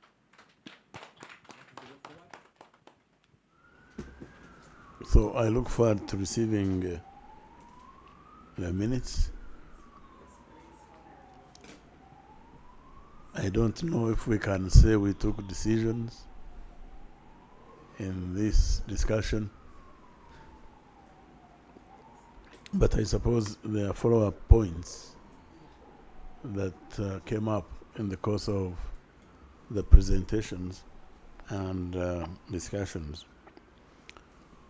So all I want to do is to thank you for your insightful presentations on the compartmentation of the visions of this university. It is clear that we have a strong team in place already.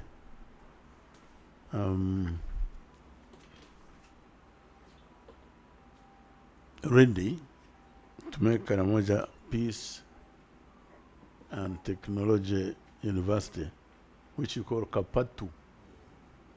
In short, you call it KAPATU. Yes, Karamoja Peace and Technology University, a reality. I am obviously impressed by the dedication and expertise each of you brings to the table, and I have no doubt that together with some of us playing some peripheral role, we'll be able to create a university that will meet the dreams you have all mentioned here. You know, I used to have arguments in the government about this question of ambition, because there are some who have ideas that ambition, to have ambition is not a good thing. My view is to the contrary, that no society can develop unless you have ambition. So I'm truly impressed the way you speak. It is as if the university is already in place. The standards you're already mentioning here. The problem with ambition is how you try to achieve your ambition, the methods you use, to achieve ambition and what may be at question, but it is very important to have ambition. And I am very happy talking about Karamoja and the transformative character of the project that we are talking about, consistent with our overall outlook of transformation of society, as I told you before.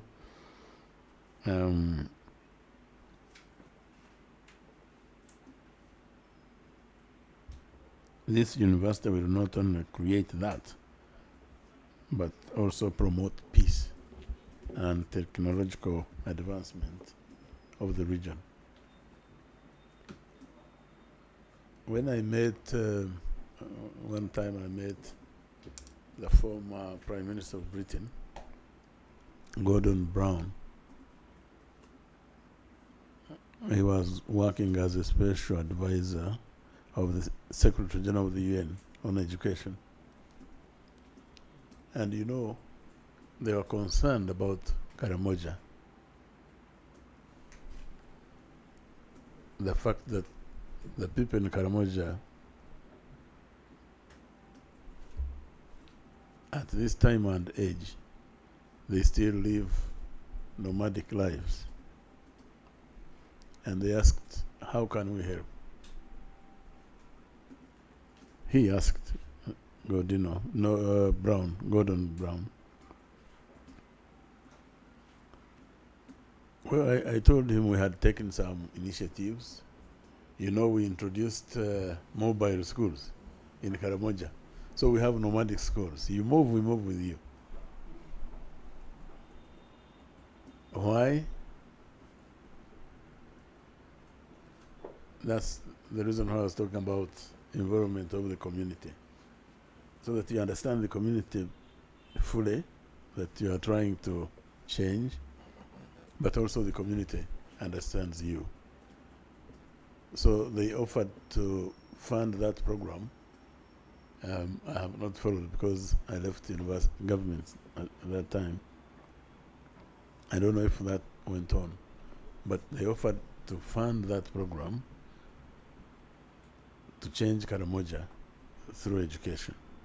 So when here, you are coming up with, in addition, setting up an institute in the area to promote not only education, but peace and technology, I have no doubt that we are in the forefront of the fight to bring advancement to Karamoja, and for Karamoja not only to catch up with the rest of the country and the world, but maybe to be like China. You know, in the past,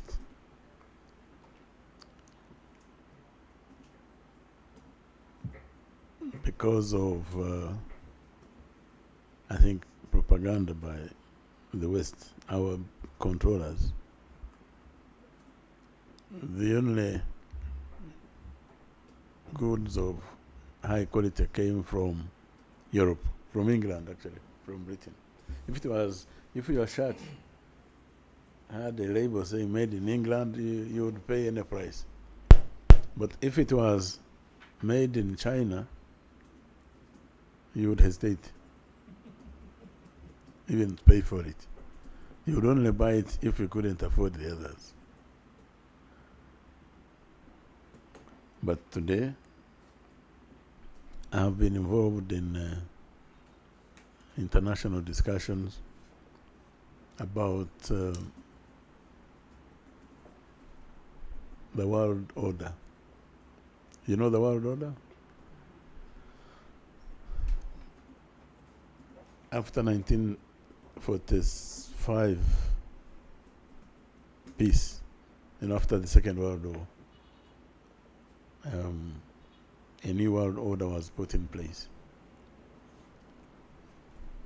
which consisted of the structures that you know, United Nations, to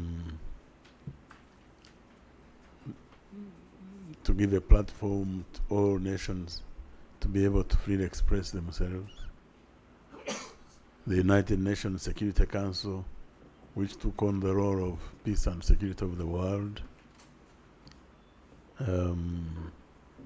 the Bretton Woods institutions like the World Bank, IMF. That time they called it GATT, General Agreement on Trade and Tariffs. Today it is World Trade Organization, WTO.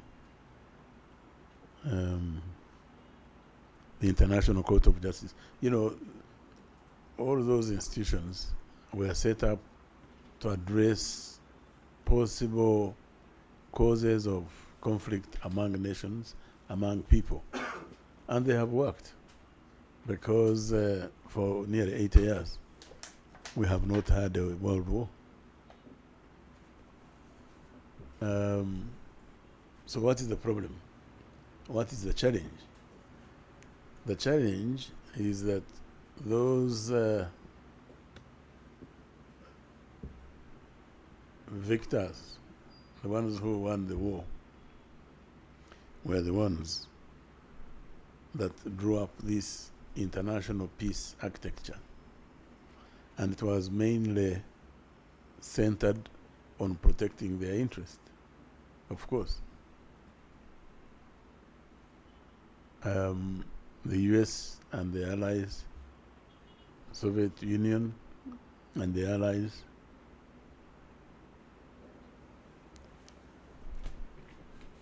as we went along, there was a rivalry, of course, between the East and the West, mainly based on ideology, but ideology was used as an excuse. It was really the share of the wealth of the world.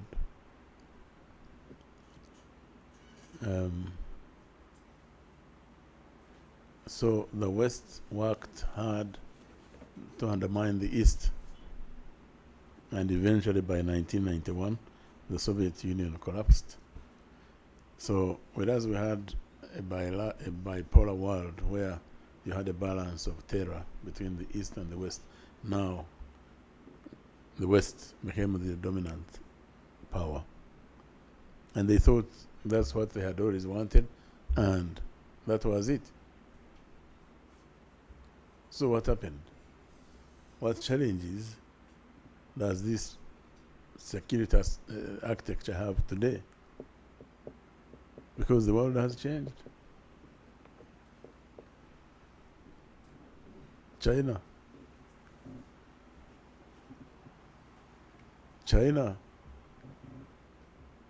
can no longer be ignored. Not only are they a power at the level of the others, but they are moving at a speed that may overwhelm the others, not in decades, but in years.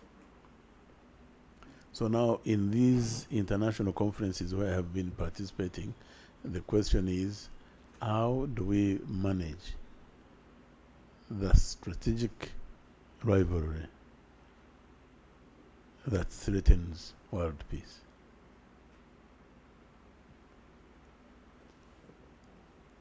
So as we talk about changing Karamoja and the advancement of Karamoja, we must prepare better, because the world had not prepared for the China or even for the existence of the new world, because that time Uganda didn't exist. We were part of the British Empire.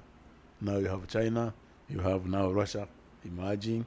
I have also been involved in trying to mediate between Russia and Ukraine war. Whereas on the surface it is Russia and Ukraine, but in reality it is the West, NATO, actually trying to prevent China from gaining access to the considerable wealth in Russia. Because if they do, then it is a strategic threat to the dominance of the world. So, as we promote peace and technological advancement in Karamoja, to catch up with the rest, I'm sure that as leaders, we will be looking at doing the same for the whole country so that we don't have any imbalance as we had when Karamoja was behind others. It should catch up with the others, and the others should move with it at that speed. So, as we move forward, let us all remember what we have already been doing, the importance of collaboration, working together, supporting each other, and keeping our focus on the ultimate goal of launching this university successfully. We launched it, but this was, I'm talking about actual hands-on launch. When we go to Karamoja, and you show me my classroom as your student. That's what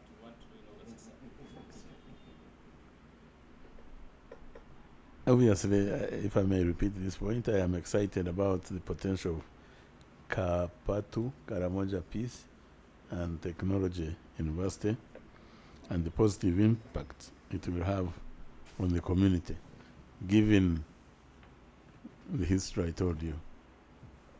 Because we are now in charge of changing the conditions. Well, Edward Rugumayo finally agreed with me. Even the others, when they came back, surely Idi Amin wouldn't have done this, would he? So, if we had not fought him, if we had not fought for change, obviously this would not be happening. So, I am very excited about the positive impact this project will have on the community, because it proves the point I was making now, that then, 50 years ago, actually, 50 years ago. So let us continue to work hard, stay motivated. I can see you are really motivated. I'm very impressed, because this is like a virtual university in my head. It's not on the ground, but someone who does not have the kind of knowledge I have listening to you would imagine that there is a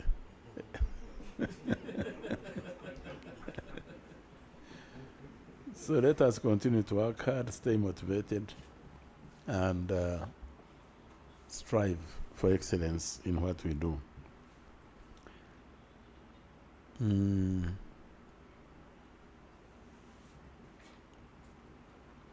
My job as a fundraiser is not easy. Fundraising has never been easy. But if we can do the things which Raj talked about, which I had in general terms mentioned, do the necessary preparations, comprehensive, we will give it an effort. I think that's what I said in my speech the other time. What did I say? Do you remember? I don't know if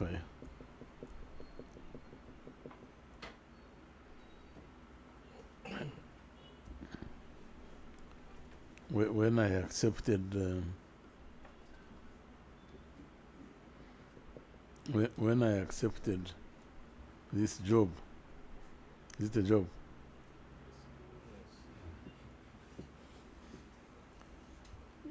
Recently someone floated my name for AAU chair, and I didn't show much interest. So when they asked me, I said, I'm not in search of a job. I'm happy as a private Ugandan here, giving whatever contribution I can to my community. I'll do my best. If we will have sorted out those roles and the commitments and obligations that I mentioned earlier, it will make it much easier for this to be done. Because for this setup, you obviously require, I am not even sure that your 2.3 trillion would be enough. I suspect you need much more. So thank you very much. I can only wish you the best and promise that I am switched on.